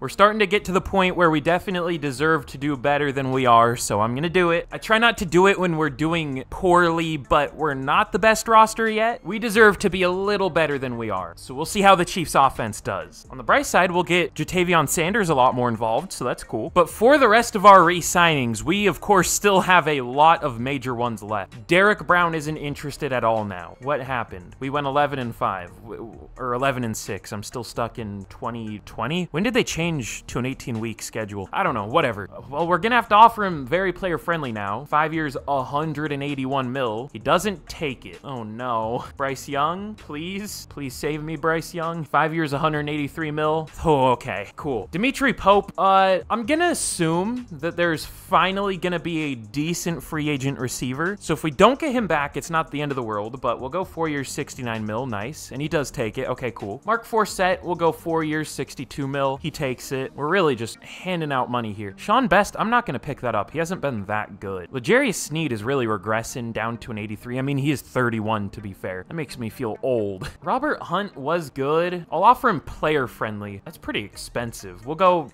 2 years, 35. He takes it. Okay, I didn't think he would. Taylor Moton, I definitely want back. I don't think he wants to come back, though. We'll go 3 years, 48. And he does take it. Okay, that's a long deal for, what is he, like 33? But whatever, we need to do it. I don't want to have to worry about our tackles. And then finally, we will tag Derek Brown, and now we have negative 13 mil. Cool. We might be able to get out of it. We just signed a ton of deals, so I think we'll be able to restructure them. It depends on how much we even want to do in free agency, though. We're overdue for like a really good class. Why do we have 14 mil now? Where did that come from? Or it's 2. Let's do the thing again where, okay, well, this is a better free agent class than it should have been, I think, because I think if this glitch happens, it forces everybody into free agency. Like, it doesn't give these teams a chance to re-sign their players, at least the ones that were left last week. So it's a pretty decent class on the bright side, but let me fix this. Let me restructure some deals, and we'll see what we can do. But again, it's like a decent free agent class, but it's nothing we need. There's Trey Hendrickson again at edge, but his stats haven't been that good. I've seen him do really well at times, but like 7.5 sacks, 8.5 sacks, that like isn't an upgrade. I guess I don't even know what I'm looking for because there are very few players that do get a lot of sacks in this game. It's,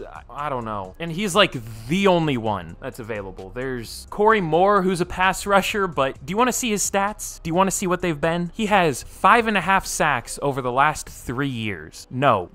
So we're gonna go for these 3 players: Rashawn Blade, Morris Mays, and we're gonna try to get Jerzon Newton. I was thinking about maybe trying to get Jalen Carter, but we just couldn't really compete, first of all, and second of all, we would have to go very player friendly to maybe have a chance, and that would be like almost 50 mil per year for a D lineman, which we already have a really good one in Derek Brown. So yeah, I'm good. I thought about it, but the value for Jerzon Newton makes a lot more sense, like a fourth of the cost. So we'll try to get these 3 players. Again, not the best free agent class, but we're honestly at the point where we don't even need that many free agents anymore. We've just developed all the players we have into good players. But we'll try to get these 3. We get Blade and Newton, we'll take it, and then I don't know if we're gonna get Mays. I guess I'll go player friendly. Dak goes to the Dolphins. That's something. We haven't seen a Mac Jones Raiders MVP in this rebuild yet. That's kind of surprising. I think he signed went to the Raiders, which I don't know why they're so obsessed with him in Madden. I guess maybe the Mike McDaniel connection, but he isn't even there anymore, but I guess he still is in this game, maybe? I don't know. Morris Mays, do you want to sign? No. How about now? Whatever. Let's get to the draft. But in the draft, the Buccaneers have the #1 pick. Didn't they beat us once this year? Maybe not, but I thought I saw that they did. Oh, we can't check last year anymore? I don't know. Who cares? Whatever. I don't care. Not important. We pick at number 27, though. Nothing really to trade up for this year. We might even trade this down. I mean, we don't even really need more players. We're at the point where we just need to start doing well. Drafting isn't going to do a ton for us. I guess we'll just do the same strategy we've been doing where we just build for the future. Because, I mean, what could we even get? I'll check if there's a good interior O-lineman, because our O-line is probably like our weakest position on paper, I guess. We also definitely need receiver depth, but I don't know if... we'll see. We actually do kind of need a receiver. Not too bad, but we kind of need one. Let's see. We could go with former Jags receiver and or former Ravens corner, Jimmy Smith. Jamison Williams, are we just having real names here? I mean, it's spelled a little different, but honestly, none of these receivers look that good. Zach Peterson looks decent, but he only ran a 4.47. Like, that's not really what I'm looking for in a first-round deep threat. Trent Ridgeway looks pretty good. He isn't that strong, though, but he's a really good pass blocker with actually decent run blocking. He might be one of those surprising, like, top 5 talent guards. Whoa. Elias Contreras. Contreras.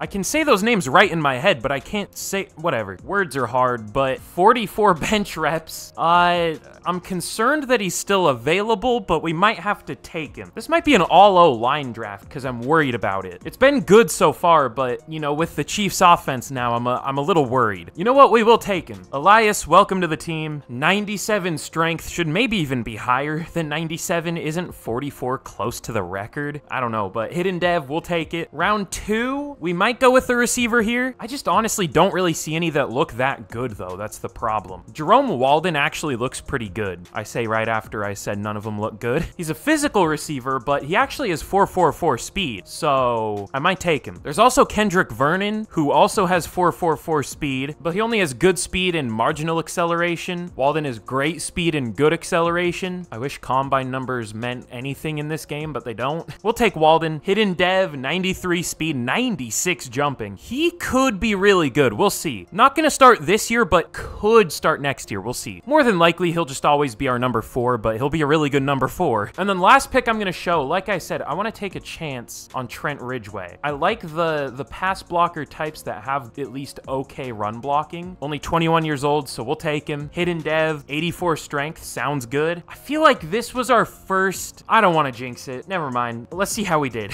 Okay, well, maybe I wish I said something, because this draft was bad. Well, it wasn't bad. It was actually, you know, it's good by regular standards, I guess. It was probably better than most teams' drafts, but really the only, like, good player was Contreras. He's really good finesse with no power, which definitely makes sense with 97 strength. I love this game, but he's also a run blocker and not a pass blocker. What is he? So he has the power, but he also doesn't, but he has the finesse, which usually those guys are, you know, a little better pass blockers than run blockers, but he's a lot better at run blocking. I don't know. Whatever. He looks good. We'll take it. But Jerome Walden is horrible. He's a 72. Why? Okay, he's just a bad route runner. Understood. Trent Ridgeway is also disappointing, but I guess a 74 in the late 3rd is good. See, this is where I miss, like, the whole immediate ranking thing. Like, if you take a player, it should tell you where they're ranked based on their overall in the class, but now you don't get that anymore. I mean, I understand the point of hidden devs. I just wish it would show your overall after you pick them. I know why it does that too, or at least I think I do, but I don't know. I took these 2 picks too. D'Angelo Spence is fine. I thought he would be really good, but he isn't. He's just okay. And Moses Kaysen, whatever. He has an 82 short route, but he's only a 73. He's listed as a...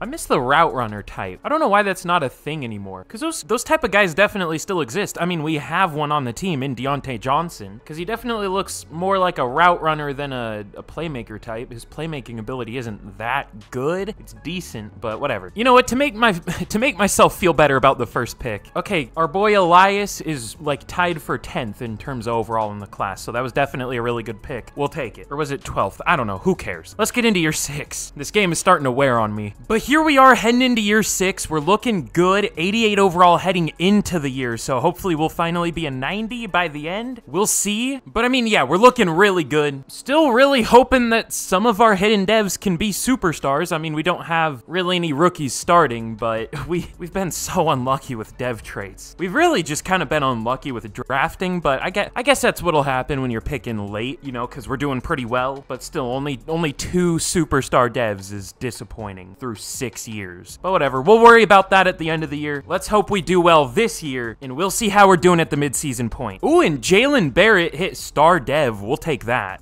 That kind of sucks. Well, it doesn't suck, but I set our focus position as defensive end / O-line, so I guess I'll go O-line, but the reason I was gonna draft a D-lineman was because Barrett didn't have a dev trait, but now he does, so I guess I'll go O-line. That works. But we are 5-2 at the midseason. That's cool. Our offense is doing well. We have the worst pass game in the league. Why? We have 1 takeaway. We have the most sacks in the league. I'm gonna scream. This game drives me insane. What's wrong with our defense? Well, I know what's wrong with it, but why? We're benching somebody. Okay, Bigsby is 0 pass deflection. Oh, no, he's not playing. Wait, who's... Okay, no, Marcus Williams does have a few pass deflections. JC Horn is doing bad. Should I make Blade the number 1 for now and see how they do if we switch them? I mean, I guess. We'll see if that does anything, but we just need more picks. I don't know how to achieve that, though. See, with O-line, if someone's doing horribly, you just bench them. But if your whole secondary is doing poorly, you can't bench them all. I mean, you could, but that's probably just gonna be worse. Maybe not. I don't know. I don't want to do that, though. Oh, and also in positive news, we have negative 26 mil in cap. Oh, okay, well, this year's our year. Hopefully our defense gets better. Both things just can't be good at the same time. I don't know why. I mean, we're 5-2, actually. I don't know why I'm complaining so much. Like, we're doing well. We should be better. But let's see how we finish. Hopefully better than we're doing now, but you never know. But here we are at the end of year number 6, and super quick once again. I just want to say, again, be sure to leave a like if you haven't already. I would appreciate it. I'm sure I'm annoying, but it helps out the channel a lot, like more than you could imagine, so I'd appreciate it. Again, subscribe for more. Y'all know the drill. Let me know what team you would want to see me do a 10-year rebuild of next. And you know what? I want to ask a second question of the day. So, you know, I am recording this on a different day than I recorded the last one, so I guess that counts, but this is one that doesn't really have a definitive answer, and you might not be able to answer it. But I said this on Twitter too, or I asked this on Twitter. Is there a player or another player that has played for every team in a division with nothing in between? Like no other team in between? Because I noticed that Robert Tonyan did that. I guess he never played for the Lions, but he was on the Lions, and then went to the Packers, and then the Bears, and then the Vikings. The only one I could think of was Jerron Brown, but he never played for the Rams, so that doesn't even count, but he played for 3. I don't know what made me think of him, don't ask. Like, all I ever think about is football. I have a problem, but if you can think of one, let me know down in the comments. I just think it's interesting. But anyways, now up to a 91 overall here, 92 offense, 91 defense. This team is getting ridiculously good. Still, like, no dev traits. I mean, well, a lot of stars, but only 3 superstar or better players starting on defense. More on offense for sure, but anyways, in year number 6, we finished 13-4. Finally doing as well as we should. Now, our defense still sucked. I don't know what to do about that. We're probably just allowing so many... I don't know. We're maybe just allowing more yards and points because, you know, our offense is doing better, getting off the field quicker, scoring quicker, but who knows? But Bryce Young was very good. 4,300 yards, 36 touchdowns, only 8 picks. Honestly, not as insane as I thought he would do, but still very well. 1,500 yards for Jonathan Brooks, 5 per carry, 17 touchdowns. He's been, like, on pace to be maybe the best running back ever. Like, this is an insane stat line. But Dimitri Pope, almost 1,300 yards and 12 touchdowns. Jatavion Sanders, almost 1,000 yards, 12 touchdowns. 800 for Deontay Johnson. Icky was pretty... I don't want to say icky. That's... I don't like that word. That's, like, very 2-year-old-ish. Sheesh, but he wasn't good. The rest of the line held up really well, though. A lot better than I expected. Morris Mays led the team with 114 tackles, TFLs 13 for Barrett, and sacks 16 for Derek Brown, only 7.5 for Joe Tryon, 5 for Barrett, and 5 for Green. Not great, still. Didn't we have 27 at the midseason? What happened? I mean, I guess we probably had a pretty good total just because Derek Brown did so well, but I don't know. Some of these guys were disappointing, mostly Green. And then for picks, Williams and Blade with 2 and Horn with 1. We only had 5 total. Yeah, our defense definitely wasn't great. But MVP goes to Patrick Mahomes. Bryce Young at number 5. He's hopefully going to start creeping up here over the years. We still have, what, 4 more to go? But Offensive Player of the Year goes to a Cowboys player. Big shocker, CeeDee Lamb. Finally, no Josh Jacobs up here. Defensive Player of the Year goes to Micah Parsons. Big shocker. Jarrell Casey at number 2. But Derek Brown at 3. Offensive Rookie of the Year goes to Kendrick Vernon for the Cowboys. Shocker, a Cowboys player wins an award. Wonder where we saw that. And Defensive Rookie of the Year goes to Nick McBride for the Buccaneers. No Panthers. I don't know what I expected. We didn't have any rookies starting. But we do get a first round bye, of course, going 13-4. We not only won our division, but we won the conference, I guess. But let's see who we are going to be facing in the divisional. It's the Eagles. I would have guessed the Cowboys or the Packers, but it is the Philadelphia Eagles. Wow, the Cowboys or Packers aren't in the playoffs here. I wonder if they already got taken out. The Cowboys did lose to the Lions, and the Packers didn't make it. Interesting. But we have a few upgrades here. Nothing too important, but let's simulate this game against the Eagles. We definitely deserve to win. We're at home. We're 5 overall better, and we have 4 more wins. I'm really just asking to lose by saying all that, but let's see what happens. Okay, we do win.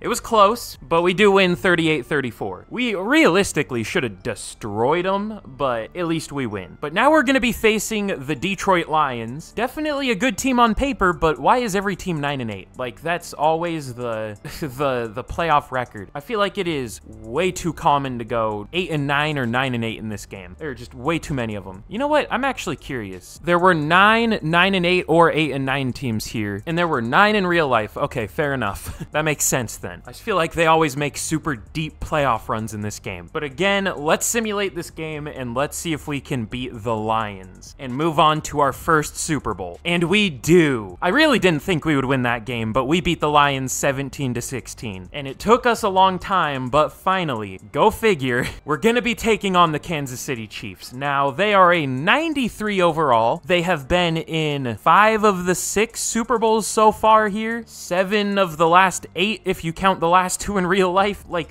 I can't even really complain if we lose this one, though, because they are a 93 to our 91. But we do have a Super Bowl Media Day. We will go just the beginning. I mean, it's definitely not the beginning anymore, but hopefully we can win a couple Super Bowls in this one. We'll see. But let's jump in and watch it simulate, and we will see what happened. But here we go in the Super Bowl against the Chiefs. I mean, somebody needs to take them down, so hopefully that can be us, at least at some point in this rebuild. Let's simulate this game out, and we will see what happens. No score through the first quarter. We drive, and we do get a touchdown. It looks like we had the ball, and we turned it over. They do get a field goal. So do we to make it 10-3. They get a touchdown to tie it at 10 and take the lead, and they're up 23-10 now. We do get a touchdown to make it 23-17, but we take the lead in the fourth quarter. Did we win? We did. What did they do? Did they do the thing where they got in the red zone with time to kick a field goal and just chose not to and ran the clock out instead? Probably. But hey, we got it. I won't complain. I won't complain about being on the winning side of this, you know what I'm saying? But with the Carolina Panthers, it only took us, what, 6 years to get a Super Bowl win? That's not bad. But we're not done yet. We still have a few more years to go. I do want to see what happened. Hold on. Yup, instead of kicking a field goal from the 31, so that would have been, what, a 45-yard field goal? They passed with 8 seconds left. This game, man.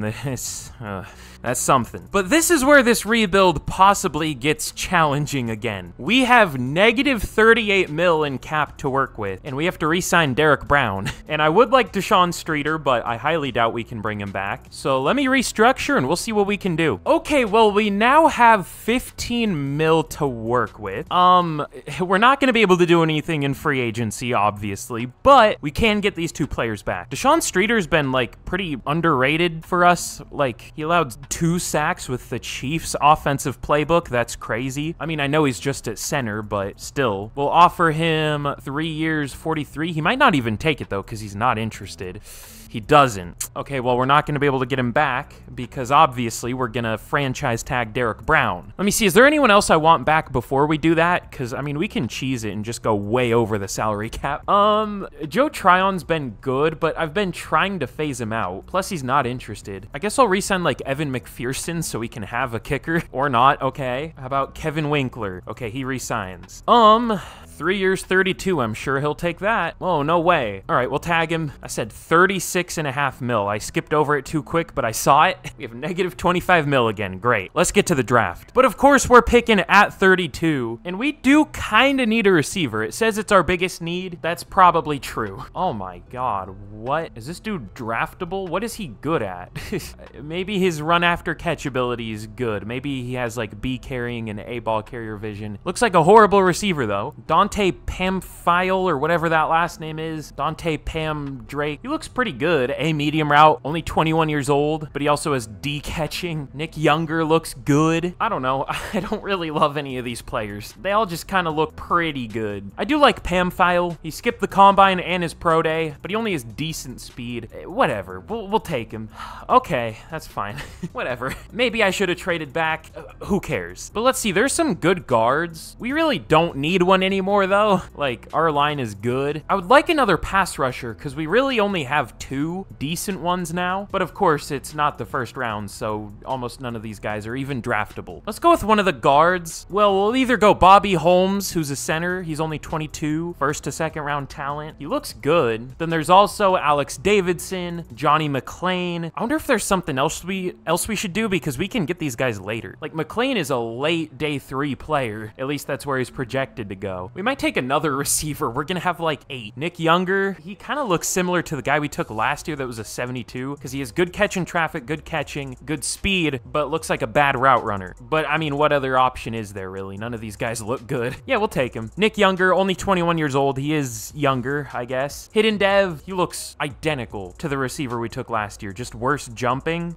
Might not be a great pick, but whatever. It's pretty much the 4th round, or 3rd, whatever. I thought we were in the 3rd round for some reason. The last pick I'm gonna show, let's go with Johnny McClain, out of Florida State, only 21 years old, first to second round talent. Sure. Hidden Dev, this is a pretty good draft. We'll take it. I didn't think we would get anything, but we might have. But we had an interesting draft. It was okay. Pamphile or whatever, he's a 75 overall. I don't even know if he's gonna start. Probably not. I think we have a 76 with Hidden Dev, or I guess it's Star. And then Nick Younger is a 73. Of course, he has a dev trait, but just not that good. I guess he's 1 overall better than the guy we took last year. Or was it 2 years ago? I don't even remember when it was. By this point in 10-year rebuilds, I just lose track of time. I don't know why. But Johnny McClain is pretty good, 75 overall. That's about what I expected, being a first to second round talent, so we'll take that. And then the CPU picked a good running back, 76 overall, Christian Bowles. Decent little power back here. None too crazy, but pretty good. I wish it took a pass rusher, but to be fair, there probably weren't any good ones. I don't know why it felt the need to take 2 off-ball linebackers, but okay.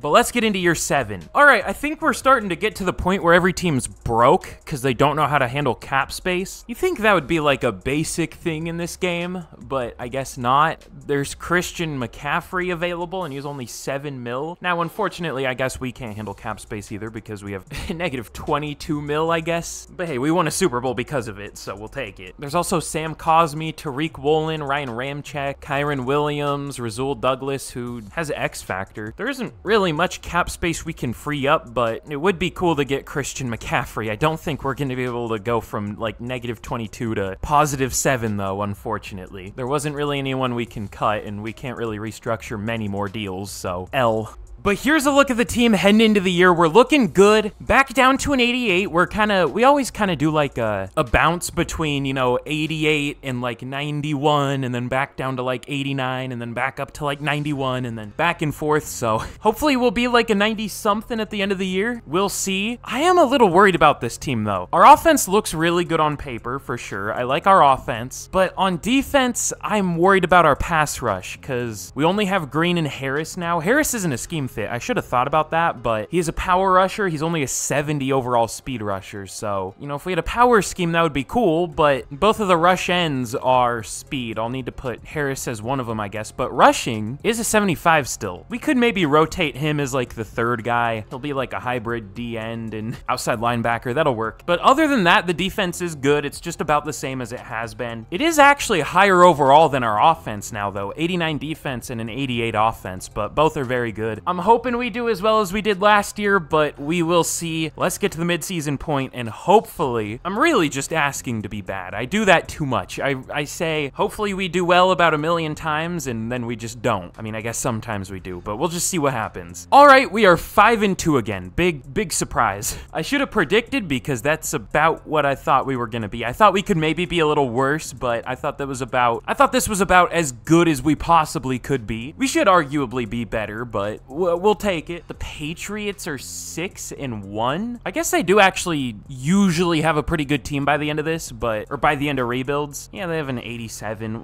whatever. We're better. We have almost the best roster in the league. It's still the Chiefs, though. But I think we are the only 89. No, the Texans are too. Interesting. Bobby Hudson. I can almost guarantee there were at least like 3 players in the 1950s with that name. I don't know any of them, but that is a name. That's an old man name. But once again, we have some re-signings and 3.7 mil. This is maybe worse than last year because we have JC Horn. Malik Samuels is a backup, but I want him to be a starter eventually with Superstar Dev. Derek Brown, again, for like the 5th year in a row because he just doesn't want to re-sign with us. Jalen Barrett, Gordon Morgan, Trevin Wallace, who's kind of a backup. Lamar Harris is a starter. Deontay Johnson, Robert Hunt again. I'm glad we won a Super Bowl, I'll say that. How do we get out of this cap situation? Is there a way, or are we just gonna be stuck with cap problems for a while? That's probably what it's gonna be. I guess that's what happens when you sign like 10 massive contracts in the same year, like we did a few years ago. So once again, we'll figure it out at the end of the year. That was a sentence. I'm not tired, but let's get to the end of the year. Nothing really for us to change, I don't think. We only have 8 sacks so far this year. I guess not once again, but we once again have a big problem on defense. So let's get to the end of the year. This game kind of makes me wish I was never born sometimes, not gonna lie. We finished 9-8 with the 2nd best roster in the league. Why? We had a good offense, it's just now our defense it's honestly not even that bad. 13th, like, that should be good enough to make the playoffs, but we finished 9-8 and missed them. Let's see what went wrong. At least we have a Super Bowl win, but we deserve another at some point. But Bryce Young was definitely not the problem. He was very good. Jonathan Brooks, very good. 1,100 yards for Pope, 9 touchdowns, 1,000 for Sanders, 12 touchdowns. Even, Younger did really well, 900 yards, 7 touchdowns. Can't wait for him to get number 2 for Offensive Rookie of the Year. The blocking was worse than it has been, but it still wasn't horrible. I mean, 37 sacks isn't great, though. But I can't really say anyone did worse than anyone else. Everyone did kind of poorly. Gordon Morgan was maybe the worst one, or Elias at right guard. I don't know. Morris Mays led the team with 129 tackles. TFL's 15 for Green, 13 for Brown, 12 for Harris, and sacks. Oh, it actually was, wait, our sack totals were good. 16.5 for Derek Brown, 8.5 for Will Green, 7 for Jalen Barrett. Lamar Harris was awful with 2.5, but that was kind of made up for by Jalen Barrett. So our pass rush wasn't really a problem. 2 picks for Blade and then 1 for 5 players. Was it just our blocking? But our offense was good. What happened? Yeah, I mean, we had the 6th most sacks in the league, which I don't know if our pass rush is that good. It would be good for real life. Like an 80 overall is our worst player. That would be great for real life, but everyone's developed here, so it's probably just average. I think this was just a certified Madden simulation moment, honestly. That's really all I can chalk this up to. I mean, our points were top half, it looks like. I don't understand. MVP goes to Lamar for the 10th time. Awesome. Dak on the Commanders up there. Trevor Lawrence on the Cardinals? Interesting. Offensive Player of the Year goes to Chris Godwin? What is he, like 35 at this point? What? Defensive Player of the Year, you would never guess who it is. You could be not looking at the video right now and you could probably guess who it is. And of course we get number 2 with Derek Brown. Of course. Oh, and I called that. Offensive Rookie of the Year goes to Jacoby Davidson for the Vikings. Nick Younger at number 2. This game hates me. What did I do? Christian Bowles at number 7. Is that like a religion religious bowling group. I don't know. Dexter Mayer wins Defensive Rookie of the Year for the Bears. I kind of don't like that name. I don't know why. Dexter Mayer. I don't like the ers at the end of it. I don't know. I'm losing my mind. You can always see a downward trajectory of my mental well-being in these 10-year rebuilds. 10 years of Madden simulation is too many. It's arguably 10 too many. But let's get into the offseason. Let's just hope that this was a fluke year. How about that? But in the Super Bowl, the Bears beat the Ravens 42-31. The Bears are becoming a really good team here. Ooh, and we have an upgrade for Will Green. Did he win an award? He does have X Factor now, so he must have. Maybe best linebacker. That's cool. I still wish we won Offensive Rookie of the Year, but whatever. We've been number 2 for, it feels like, more major awards than usual. Maybe not more than usual, but we've won less and been number 2 for a lot of them. Ooh, and it looks like Deontay Johnson retired, so we are definitely gonna need a receiver, but it depends on how much money we have to work with. This could be a busy offseason this year. So let's get to the re-signing period. We'll see who we can bring back, but super quick, let me restructure as many deals as I can. We could actually end up with a decent amount of money. We'll see. Okay, well, we now have 25 mil to work with, which is decent, but that's not going to be enough for what we need to do. We'll pick up the 5th year for Will Green, of course, but we have to re-sign J.C. Horn, Derek Brown, Jalen Barrett, Gordon Morgan, which we're going to let him go. He was bad. Trevin Wallace. I honestly forgot how many players were here. So I'm actually going to start this. There's a way I can get all these players back. Hold on. Maybe. It's going to be close. But we'll go 3 years. We'll even up it a tiny bit for J.C. Horn. 3 years, 46.5, which is very cheap. He takes it. And let me restructure his deal. This is so, like, cheesy, but, I mean, just think of this as, like, backloading deals, pretty much. It might not be a good idea because that's going to catch up to us, but that's kind of how I play franchise. I play it like the Saints or something. Let's re-sign Jalen Barrett. We'll go 3 years, 33. He takes it. Let's restructure his deal. Is there anyone?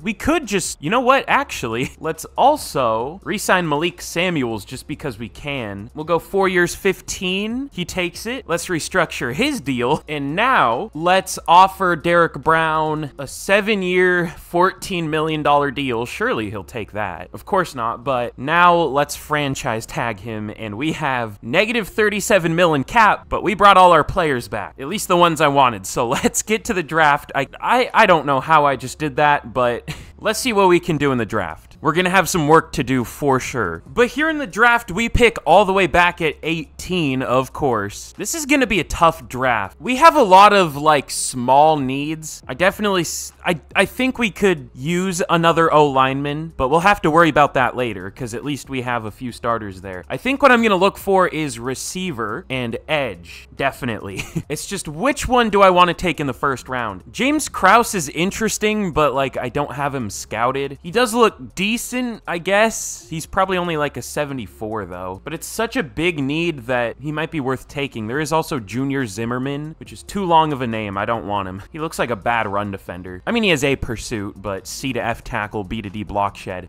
Oh, Javon Kyle looks insane. George Cobbs kind of does too. Cobbs isn't as fast, but yeah, let's go with Javon Kyle. Good speed, elite acceleration, great strength. He's an interesting player. He's 6'3", 204. A spec catch, A medium route. George Cobbs does have more A ratings, but he is just slower. So we'll go with Javon Kyle. Hidden dev, 91 speed, 95 excel. We'll take it. And now we basically won't be able to get a pass rusher because they just don't exist past the mid-first round. I guess sometimes late first if you're lucky. We obviously need more of a speed rusher type, but there are some decent power guys, I guess. But like, what would we do with them? You know what? Out of desperation, let's go with Justin Bruton. He looks all right. He's fast. He has elite speed, good strength. He has good ratings, but I don't like the D block shed. But he has A pursuit, A tackle, B awareness, B player, B finesse moves. Like, he has some good ratings. It's just, I don't know. He could be good, I guess. Probably normal dev, but we'll take him. Yeah, I think he was legitimately our best option, and even then, he didn't look that good. I mean, he'll probably be like a 73 overall, but we'll see. And now, honestly, that was kind of our last major need. need. Let's look for a lineman, because we need some depth there. That's like the position you need depth in this game, for when somebody inevitably underperforms. Ooh, Nick Thomas looks really good. I wish he had a little better impact block. Usually that's the sign that you have a really good lineman, but let me look through here real quick. Sebastian Hoover doesn't look bad. He had an insane combine, was first for everything. I guess he was second for bench, but I kind of want to take him. He looks crazy. He isn't a scheme fit though. That's the only thing. All right, we'll go with Nick Thomas first, and we're gonna hope that Sebastian Hoover is available round 4. Actually, let me see overall who's projected to go first. Okay, Hoover's projected to go first. All right, we'll take him then. I don't think he's that good. I'm just hoping for a dev trait. And I mean, he does have a impact block and lead block. I don't know. We'll see. Hidden dev, 90 strength, 77 speed, 82 jumping, 84 excel. That's absurd. If this dude was real, he would probably go like round 2 just off of athletic ability alone. I thought that was the guard we were going to take. Not again. I can't handle that. But Nick Thomas, last pick I'm going to show here. Good strength, which is kind of rare for a pass protector guard, and decent run blocking ability, which is also kind of rare for a guard, or a pass blocking guard. So let's take him. Normal dev, but I think he's a decent overall. We'll see. But here's how we did in the draft. We did really well. We got our needs, and we got pretty good players, so that's kind of rare. But Javon Kyle was definitely worth it. 79 overall. We'll have to check if the other guy was better, but either way, we got a good receiver, so we'll take it. God, I hate those sleeves, though. They look so old. I'm changing them. I almost did the thing where I revealed his dev trait. There was no reason for me to go over to the stats, but I almost went over there for some reason. Give me those tucked sleeves. I wish you could do like the Michael Bennett tucked sleeves where they're like super tucked. But yeah, he's a good player. Justin Bruton, good guess. He is a 73. I thought I was being pessimistic with a 73, but that is what he is. I thought he could be up to like a 75 or 6, but he does go down to a 72 at outside linebacker. Whatever. We did what we could. But Sebastian Hoover was a very good pick. 75 overall. Not a scheme fit at center, but would be at tackle as an agile. We'll see. I guess he is only 6'3", so maybe we shouldn't move him to tackle, but who cares at this point? And then Nick Thomas is a 74. Only normal dev, but he is only 21 years old, so we should be able to develop him. And then my last pick was Gordon Woods, good player, because he is only 20 years old with a hidden dev. 69 overall, nice. Very fast, 74 finesse moves, and even the CPU picked a decent corner. 70 overall, Devin Floyd, sure. Wasn't there a Devin Floyd like 10 years ago or something? Am I just thinking of Brandon Lloyd? That's probably who I'm just thinking of. I don't know. Let's get into year 8. Are we in year 8? I think we're in year 8. But here's a look at the team heading into year 8. Is this the highest overall team we've had heading into a year? An 89? I think that might be. I don't know how, being like negative 32 mil in cap or 36, but we'll take it. Also, the CPU signed Tuli Tuipulotu, so we'll take that. It did it because we didn't have enough. We didn't have any left outside linebackers because we didn't have enough cap to sign one, so it signed a good player for us. Like, that's actually kind of huge. We might start him. How good has he been? He doesn't have a dev trait, so probably not that good.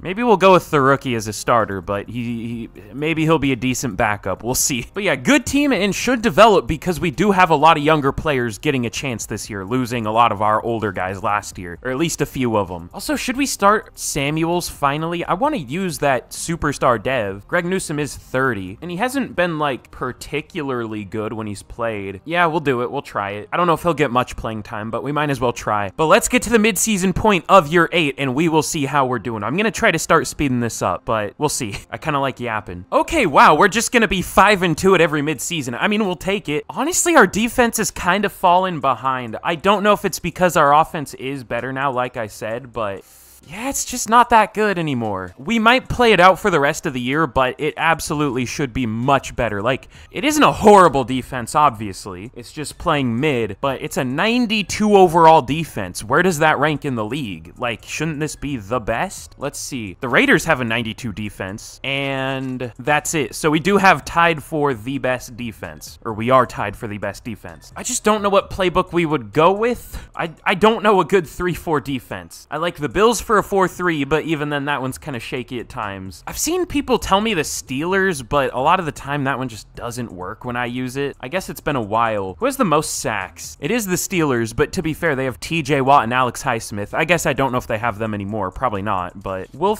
think about the Steelers' defense? Not yet, but if our defense does still struggle by the end of the year, we'll definitely change it. And of course, more re-signings here, but still negative 10 mil, so nothing we can do yet. We do have a breakout QB. I highly doubt we'll hit that, but I'll still check it either way. I won't show it if we don't hit it, though. I really want to win another Super Bowl by the end of this. But again, I'll check if we hit the breakout, but more than likely, I will just see all at the end of the year. But yeah, in year number 8, we finished 10-7, which is fine, but it's not as good as our overall would indicate, because we had the 30th pass D this year, and we were 25th for points per game. Rough. We only had 26 sacks, and I guess 9 takeaways is more than we usually get, but we're gonna switch defensive playbooks pretty clearly. But on a positive note, Bryce Young, 4,600 yards, 41 touchdowns, and only 9 picks. I doubt he wins MVP this year, but he'll be close. Jonathan Brooks is still insanely good. We had 2 1,300-yard receivers, Pope and Sanders. Both had good touchdown numbers. Oh, we're gonna need to do something about that. Contreras allowed 20 sacks at left tackle. He's getting benched. But Morris May is 121 tackles, led the team again. TFL's 23 for Barrett, 15 for Brown, 11 for Bruton and Newton. Oh God, Bruton and Newton, let's go. And sacks, 8.5 for Brown, led the team. 6.5 for a 93 overall X Factor, the number 2 ranked right outside linebacker in the league. Certified Madden simulation moment. Surely overall matters in this game. And then interceptions, 2 for Williams and Horn, and then 1 for 3 players. But MVP does go to Bryce Young. That's huge. I was wondering if he would win one. I see him win some in simulation, rarely, but I have seen it before, so I knew it was in there. That's huge. I will say I am a very big Bryce Young believer. I feel like if he wasn't surrounded by maybe the worst surrounding cast of all time for a rookie QB, he might have done decently well. As long as that didn't break him, I think he'll do well this year. But it might have broken him. We'll see. Like I said earlier, Josh Downs on the Jets wins Offensive Player of the Year for the AFC, but NFC goes to Kenneth Walker. Jonathan Brooks at 2. We have to get number 2 for something. Bryce Young at 4. Dimitri Pope at 6. Jatavion Sanders at 9. Nice. You'll never guess who won Defensive Player of the Year.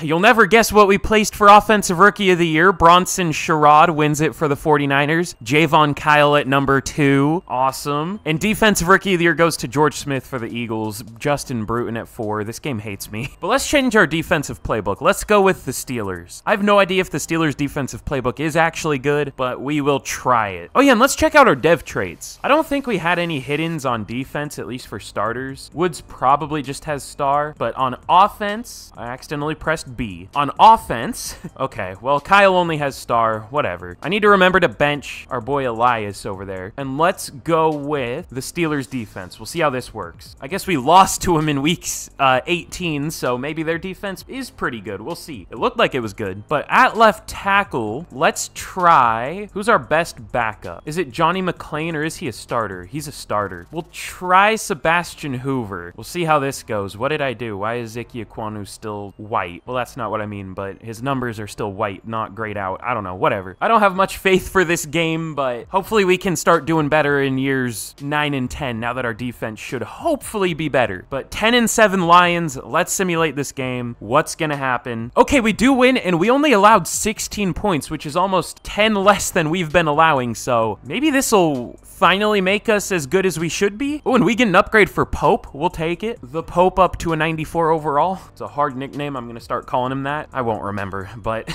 we're gonna be taking on the Cowboys in the divisional.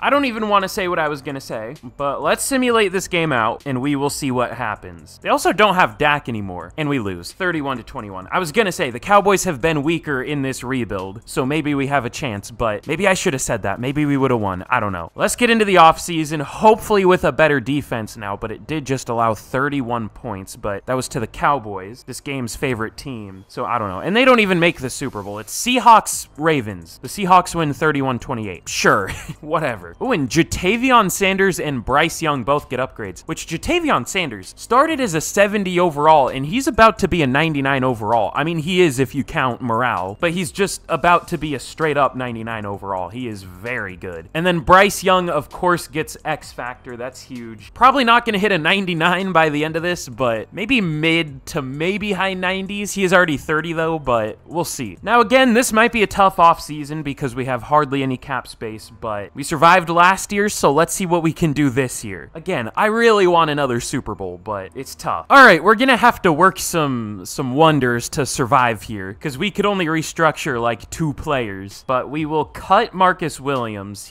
That'll save us 14 mil. How's he been doing? He's done like decently well, so we might re-sign him. He's actually been pretty good. He's so old though. He's like 35. I mean, once you're 35, you're just close to death at that point, honestly. I mean, he's 34, but you get my point.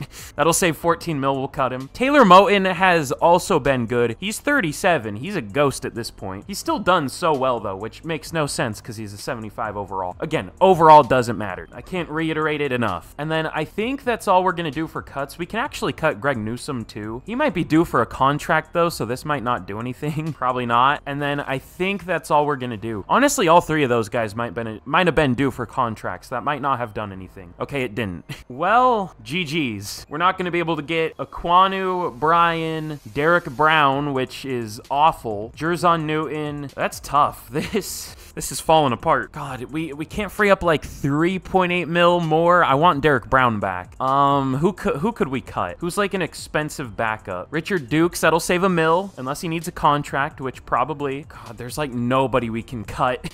Everyone's either due for a contract or like super cheap. I don't know. Should we just take the L and try to get better next year? Because I don't know if we can get out of this. Yeah, we still have negative 1.25. We're gonna be losing a lot of players here, including I think our best player in Derek Brown, but we can't tag him for 6 years in a row. I think we'll just have to settle with 5 or however long it's been. I don't know. But let's get into the offseason here. It's gonna be a hard one, but if Madden didn't suck, we maybe could have won another Super Bowl when we deserved it. I don't know. But okay, of course, we pick at number 27 in the draft. The Raiders have the number 1 pick, and let's see what we can do here. All the pass rushers are gone. Okay. Unlucky. We need a defensive end pretty badly now, or D-tackle, obviously, but I didn't really do much looking at them for some reason. I don't know why I didn't, but Jason Coates looks pretty good. He has a lot of A ratings. Emmett Shields looks good. He's very fast. Should we take a chance on Jason Coates? Honestly, even if his overall isn't good, he's only 21, so I might do it. You know what? Yeah, we'll take the chance. We might move him to defensive end, but he might go down at defensive end, so I might not. I mean, he's definitely not a nose tackle. He's 6'4", 287, so we're probably going to have to move him to D-end, but whatever. We'll take him. Hidden dev, 87 strength, 75 speed, 86 excel. Sounds good. Round 2, we could honestly go with another D lineman, but I don't know. Brian Orchard, ooh, well, look at his 4 ratings there. Those aren't necessarily great, but if you dig a little deeper, I mean, B medium route, B short route, B spec catch, A to C awareness. I think those C to Fs will probably hold him back though, but they could all be Cs. I don't know. We don't really need another, I mean, we do need another receiver, but I don't know if we're going to get one good enough here to make an impact. I might go with another defensive lineman. I mean, what else are we going to do? Our team is still good. We really don't have that many needs. We do need an off-ball linebacker, but I'm not worried about that. I don't care that much. Let's go with a D lineman. This time we're going to do the opposite, and we're going to find a defensive end to play at defensive tackle, because they'll obviously go up in overall. Actually, Derek Heath looks pretty good. Oh, well, his ratings on paper aren't that good, but a 4.97 and 41 bench reps. Defensive tackles are way too fast in this game. Like, this guy's slow. This is how a lot of them should be. Like a 5.28 at 337, that's fair. But like a 4.72, a 4.85, a 4.83, a 5.10 at 3.02, that's fair. But anyways, I think we are going to go with a defensive end. I kind of like Peter Kaiser. George Haskins is also looking good. He ran a 4.77, another 300-pound player somehow running a 4.77. This game, man, it's something.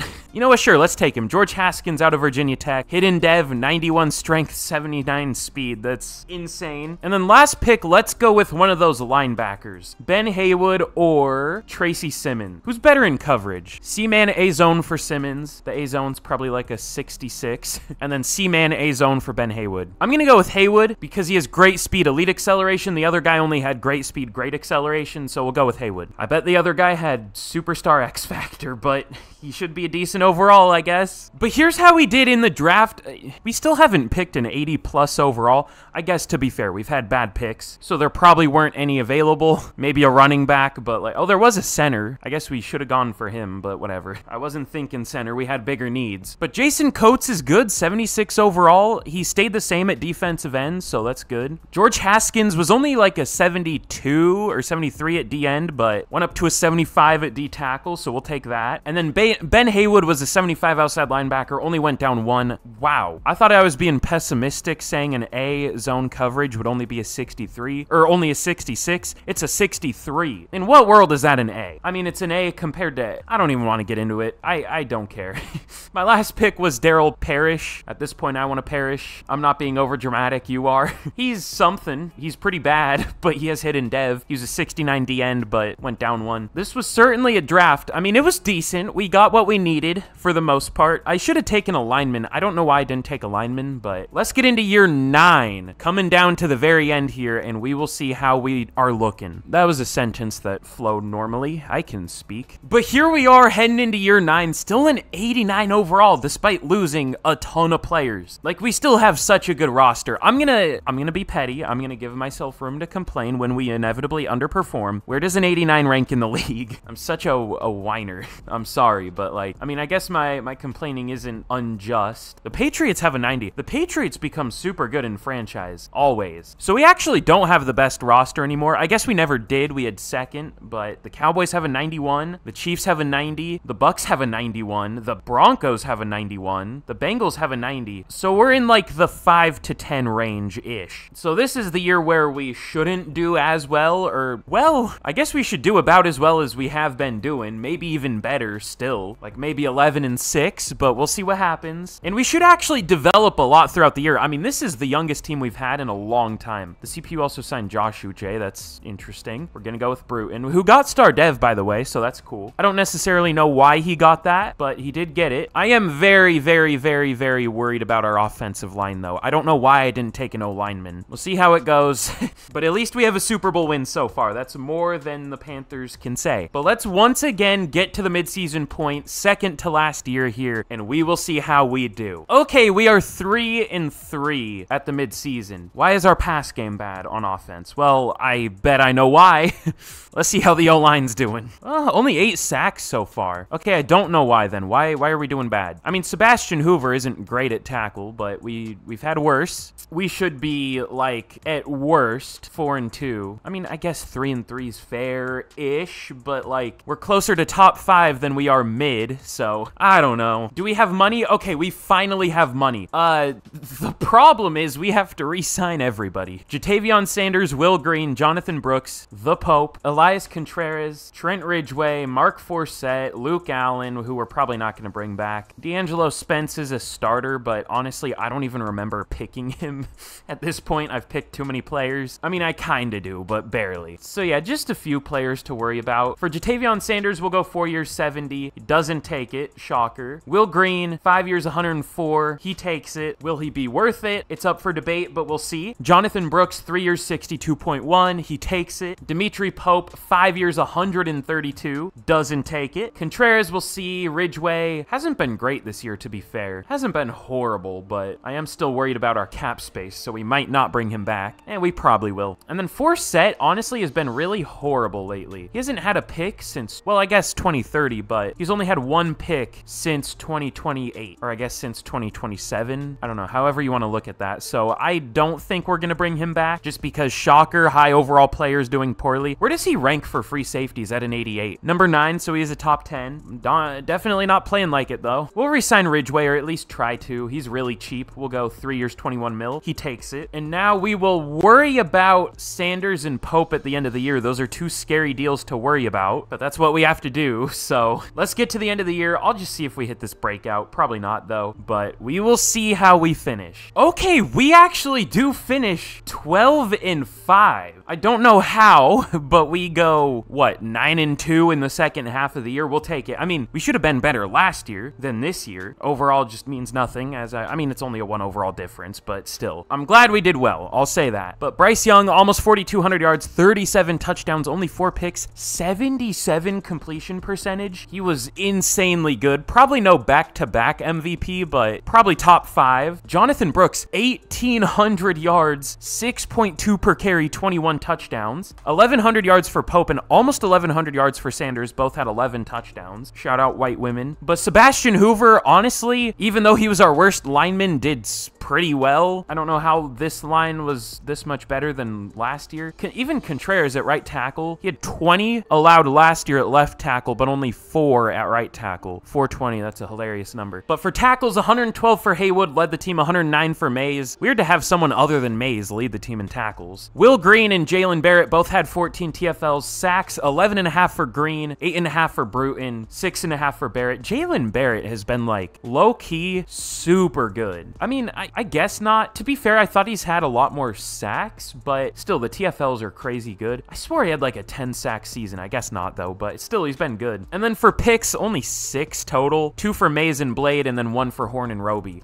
Of course, of course. Where would we place other than second? Julian Bullard wins MVP for the Vikings. I think our first non-real player winning an MVP of the rebuild, which I don't know. That's another whole thing about this game. I don't want to get into it. Bryce Young at number 2. Offensive Player of the Year does go to Jonathan Brooks. I'm surprised we didn't get second. We'll take it. Bryce Young at 6. Offensive Rookie of the Year, or no, Defensive Player of the Year goes to Rashawn Gary. Finally, it's not Micah Parsons. It's been centuries. Will Green at number 6. Offensive Rookie of the Year goes to Marquise Rich for the Vikings. Mike Thomas at number 7. I definitely know who that is. And you'll never guess where we placed for Defensive Rookie of the Year. Derek Black wins it. Ben Haywood at 2. George Haskins at 3. I don't think I've gotten number 2 for awards as much as I have in this rebuild. It is insane. Jason Coates at number 9. But hey, we went 12-5, so we can't complain too much. I wish we had a bye week, but whatever. That's getting nitpicky. Our defense honestly wasn't that good, though. For points per game, it was pretty good. It was top 10. But didn't we have a 92 overall defense? Or no, that was last year, I guess. I don't know. I'm losing track at this point. But for yards, our defense wasn't all that good. It was just mid. I guess we'll take that, though. Having a good red zone D, having a good amount of sacks, not many touchdowns allowed. We'll take it. But our playoffs are probably going to be coming to an end here. We are going to be taking on the 9-8 Cardinals, and y'all know 9-8 teams in the playoffs. I mean, now that I said that, we'll probably win. I mean, I hope we do, but let's just see what happens. Okay, we do win. 27-21. We will take it. Oh, and we get a ton of upgrades. Morris Mays, Trent Ridgeway. I guess it isn't a ton, but a good amount. But we're going to be taking on the Green Bay Packers, who have kind of become one of the scary teams in this rebuild. We do have 2 overall on them, so I would say we deserve this win, but I guess I can't complain too much if we lose. Let's see what happens. Oh, okay. I don't know if that's fair,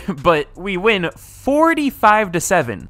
Okay, we'll take it. We get an upgrade for Justin Bruton, Nick Thomas. We'll take that. And we have a playoff rivals scenario because we are going to be taking on maybe the highest overall team here. But we'll go chess match as I always pick because I don't know what to pick there. I don't know if it really matters because it gives both teams the boosts. But yeah, the Buccaneers are a 92 overall and they're at home. We should not win this game. I won't complain if we do, but we shouldn't. But we'll go be confident for the hot opponent. Y'all know me. But let's see what happens here against the Buccaneers. I'm scared. We do lose 41-35, but that's fair. They were the better team. And it's going to be a Buccaneers-Colts Super Bowl. Interesting. But in the Super Bowl, the Colts take it 21-18 over the Buccaneers. But let's get into the final season here. We do have some upgrades. Jonathan Brooks, Ben Haywood. Did Ben Haywood get a dev trait? Probably not. I mean, he led the team in tackles, right? But, I mean, it looks like he got an award or something. No, he didn't. Okay. Why did he get XP? Oh, Defensive Player of the Week, and we still lost. Unlucky. But final re-signing period of the rebuild. Let's see what we can do. Jatavion Sanders, we obviously want back. We'll offer him player friendly, 6 years, 125 mil, and he does take it. Dimitri Pope rejected he rejected player friendly, so we'll try very player friendly, 6 years, 187. He takes it, and apparently that's all the money we have, even though it just said we had 34, and it already had taken some away for that deal. I don't understand. Whatever. We're not going to be able to bring Contreras back. Actually, let me what should we do? Should we tag some player, or should we tag him and not have any money? Or should we restructure players and see if we could sign some in free agency? I don't know what would be best to do. We can't restructure Jatavion Sanders? That's interesting. Okay, I freed up 11 mil. That's not going to be able to, you know, or that's not enough to really be able to bring Contreras back. We might need to just tag him, though. I mean,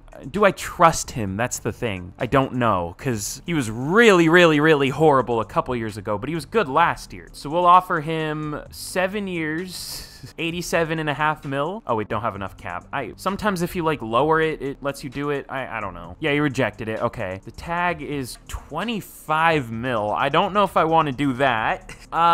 Let's see what tackles are available in free agency. How about that? That seems like a better strategy, because he was only asking like 14 or something. But it is, of course, a very good free agent class, as they usually are, because most teams end up in our situation where everyone's broke. Let's see if there's anyone we can cut. Probably not, unfortunately. I guess James Frazier. Fun name, I guess. I'm still waiting for someone named like Jeffrey Epstein, because there's... the last name Epstein is still in this game for some reason. I bet if you really looked in draft classes, you could find some insane names. God, the QB free agent class. Jalen Hurts, Josh Allen, Patrick Mahomes, Justin Herbert, Tua. That's something, that's for sure. But let's try to get Contreras back. We offered him like 4 years, 50. We desperately need O-line, so he's gonna be the player I go for here. We really need safety too, low-key. Oh, Bigsby's here. We could try to bring him back after a few years at this point, but Josh Fender. Fender's a funny last name to me. I don't know why. But let's see if Elias wants to re-sign, and it looks like he does. Okay, cool. That's like the first free agent we've signed in I don't even know how long. And it wasn't even really a signing. It was kind of a re-signing. Ooh, Coates has Superstar. That's cool. But let's get to the draft, our final draft of the rebuild, and we will see what we can do. We definitely have needs. We have no safeties on the roster other than Roby. We could move Samuels to safety. He would apparently be an 83. I guess that could work. And we still kind of need O-line. Not really based on how it played last year, but still, I don't trust it. So let's get to the draft and we will see what we can do. But here in the draft, I feel like the Steelers have had a lot of #1 picks. It must not be going well for them, but we pick at number 30. Is that the safety I wanted? That might be the safety I wanted. Yeah, I think that was. God. All right, there's George Baker. He looks okay. Jeff Kendrick also looks okay. He's just slow. Honestly, I think Baker's better, but I don't think either are that good. Unlucky. Unlucky. This is a bad safety class. A 4.72. Wow. I mean, on paper, he looks good-ish. Okay, but yeah, that speed isn't exactly great. He's gonna need to be a linebacker. That's even almost slow for linebacker. We could go with a corner and move him to safety, or we can move that one corner to safety that we have. Marcel Fox looks decent. Ruben Tolliver looks decent. He looks pretty good. Joey Bowden looks okay. God, I don't know what to do. Troy Owens looks good. I think I'm just gonna go with one of the corners, because none of the safeties look that good. I think I'm gonna go Ruben Tolliver and stick him at corner. I mean, either him or Fox, but Tolliver's a little faster. Fox has better zone and press, though. Yeah, let's go Fox. Just, he isn't a scheme fit. We'll go Tolliver. He's a scheme fit. Hidden Dev, 92 speed. Sounds good. I don't think he's that good, but I think he's pretty good. Maybe like a 75 or 6. I saw Fox go to the Bears. We'll see what his overall is. I won't remember to check, but whatever. And let's see. Again, I want to go with an O-lineman because I have zero faith in our starters to play well for a full season. I kind of like Danny Corcoran. Danny Corcoran. Sure. He's another classic, slowish, but very strong, agile offensive lineman, because that makes sense. He looks good. This just honestly doesn't look like that good of a draft class for our positions in need, but I think we can take him later, actually. He's a day 3 projected player. I guess the end of the third is getting really close to day 3, though. He might get stolen. We'll take him. I don't know what else to do here, so sounds good. Hidden Dev, 92 strength. Cool. And then last pick of the rebuild that I'm gonna make. Let's go with Braden Urban. Good strength, and he's another one of these. Oh, he actually has good lead block, but he's a pass protecting center with actual decent run block. He's interesting. I don't know if I've seen a pass protector center or pass protector lineman in general with a lead block. Let's take him. Hidden Dev. We'll see what his overall is. He could be really good. We'll see. Or he'll be a 71. One or the other. Oh, that's awesome. Larry Hill. He's an 82 overall, and he went 1 pick before us. The player I was going to take. This game hates me. What did I do wrong? What did I do? This was a decent draft class, though. Well, the good players fell off quick. I will say that. It went like from 80 to 77 in 3 players. Like there was 179 and 178 and 180, no 81s, 282s, and 284s. So there were a few really good players, but also other than them, it wasn't that good of a class. But we did what we could. Ruben Tolliver's a 75. He's not, I mean, that's what I thought, but I was hoping he could be a little better. Corcoran's only a 74, and Urban is a 75. He's actually better. And then I don't know what the CPU did. Did we need a backup QB? I don't know. Silas Hill's pretty good. 73 overall, only normal dev, but he's decent. My drafting hasn't been that good, but I guess to be fair, what could I have really done? Like, the player I wanted just happened to go 1 pick before us. I guess maybe there was a better corner. There definitely were some better ones, but Troy Owens, that was one I thought was good. I don't know why I didn't just go with him. Like, I should have. Whatever. Decent draft. It wasn't bad, but let's get into the final year here, and we will see how the team's looking. But here's a look at the team heading into the final year here. We are back up to a 90 overall, so we're doing well. The overall low-key feels better than the team. You know what I mean? Like, I mean, I guess not really. We do have a lot of 95 pluses, or at least a few of them on offense. But I don't know. I'm just surprised with how many cap problems we've had. I'm surprised we're a 90 overall. I am once again worried about the O-line, but at least we have good depth there now, just in case it does go poorly by the midseason. And we'll see how the defense does. It is only an 87. I also signed Brian Burns in free agency. He was just chilling there, so we bring him back after like 10 years at this point. But it's gonna be interesting to see how we do in the final year. I don't know what to expect at all, but let's get straight to the end of the year and we will see what happens. But here we are at the end of year number 10, and super quick, before I reveal how we did, if you haven't already, be sure to leave a like if you enjoyed today's video. And once we hit 2,500 likes, like I said, I will do another 10-year rebuild. It'll let me know y'all want to see it. And you know, again, subscribe for more and let me know what team you would want me to do. But last thing, go subscribe to the second channel, link in the description, because I'm going to be rebuilding every team in the NFL there. And up next, I'm going to do the Lions on, I think, Wednesday. So if you want to see that, again, link in the description. Eventually, I'll get to your favorite team. I don't know how long it's going to take, but eventually I will. So again, link to the second channel in the description. But finally, in year number 4, year 10, I'm losing my mind, we finished 11-6 and we made the playoffs.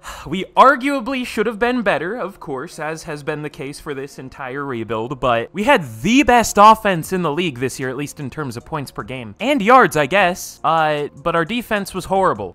What do I do? I mean, our defense isn't that good on paper, to be fair. I mean, it's good. It should be better than 22nd for yards, but it is what it is. Whatever. You can never tame the beast that is Madden simulation. But Bryce Young, 45-ish, 100 yards, 34 touchdowns, 7 picks. Probably his worst year in a while in terms of just touchdown-interception ratio, but still, he was very good. Jonathan Brooks was amazing, as he has been. 1,200 yards for Sanders, 1,000 for Pope. Hoover was horrible. So was Nick Thomas, but the rest of the line was good. And then Haywood led the team with 138 tackles, TFLs 13 for Haskins, 12 for Barrett, 10 for Green and Bruton, and sacks 12.5 for Green. That's cool, but 5 for Haskins was second, 4.5 for Barrett. Bruton with only 2.5. He's been horrific. I think I'm gonna start Burns over him for the playoffs. Actually, he was good last year. I forgot about that. Whatever. We're gonna bench him. Burns had as many sacks in like less than half of the playing time. So yeah, we're benching Bruton. Sounds like a shitty movie. We had 3 total interceptions. Yeah, that'll do it.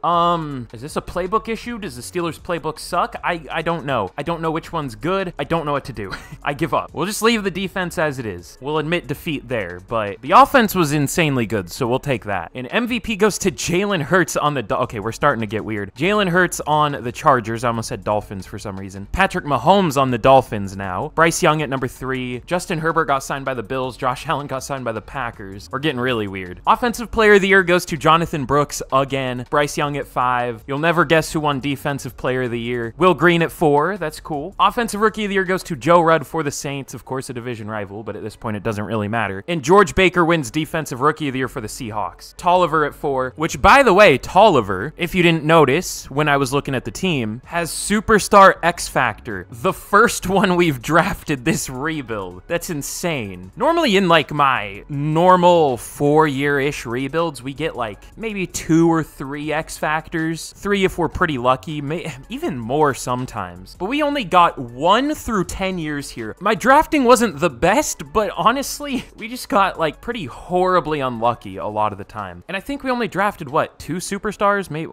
we might have ended up with like 3, maybe 4, because we got Coates too. So we ended up with a few, but not that many. But I guess better late than never with Tolliver. I don't know. But in the wild card, we are going to be once again facing the Tampa Bay Buccaneers. They only went 10-7. We did have the better record. We have the better roster. We're at home. We should be able to win this game, and we very much deserve to win this game. But we have a 92 overall team. Let's once again see where that ranks in the league. I see the Patriots have a 91. The dynasty is back, I guess. The Dolphins have a 91. The Cowboys have a 91. The Commanders have a 91. But so do the Bucks. And the Browns have a 92. So we are only tied for the best. Speaking of best, they have Sean Best, who has X Factor now. Of course. Of course. Can't wait to lose to them in the Super Bowl. No, we're not going to make it past this game more than likely. But we have a playoff rivals scenario, of course. We will go chess match. But let's simulate this game. Possibly the final game of the rebuild. It has been an interesting one. But I would say we are pretty successful creating this good of a roster because this is all I can really do. And we won a Super Bowl at the end of the day, which again is more than the Panthers can say in real life. But let's see what happens here. And unfortunately, we do get upset 31-28 by the Buccaneers. Unlucky. In hindsight, I maybe should have changed the defensive playbook, but to which one is my question.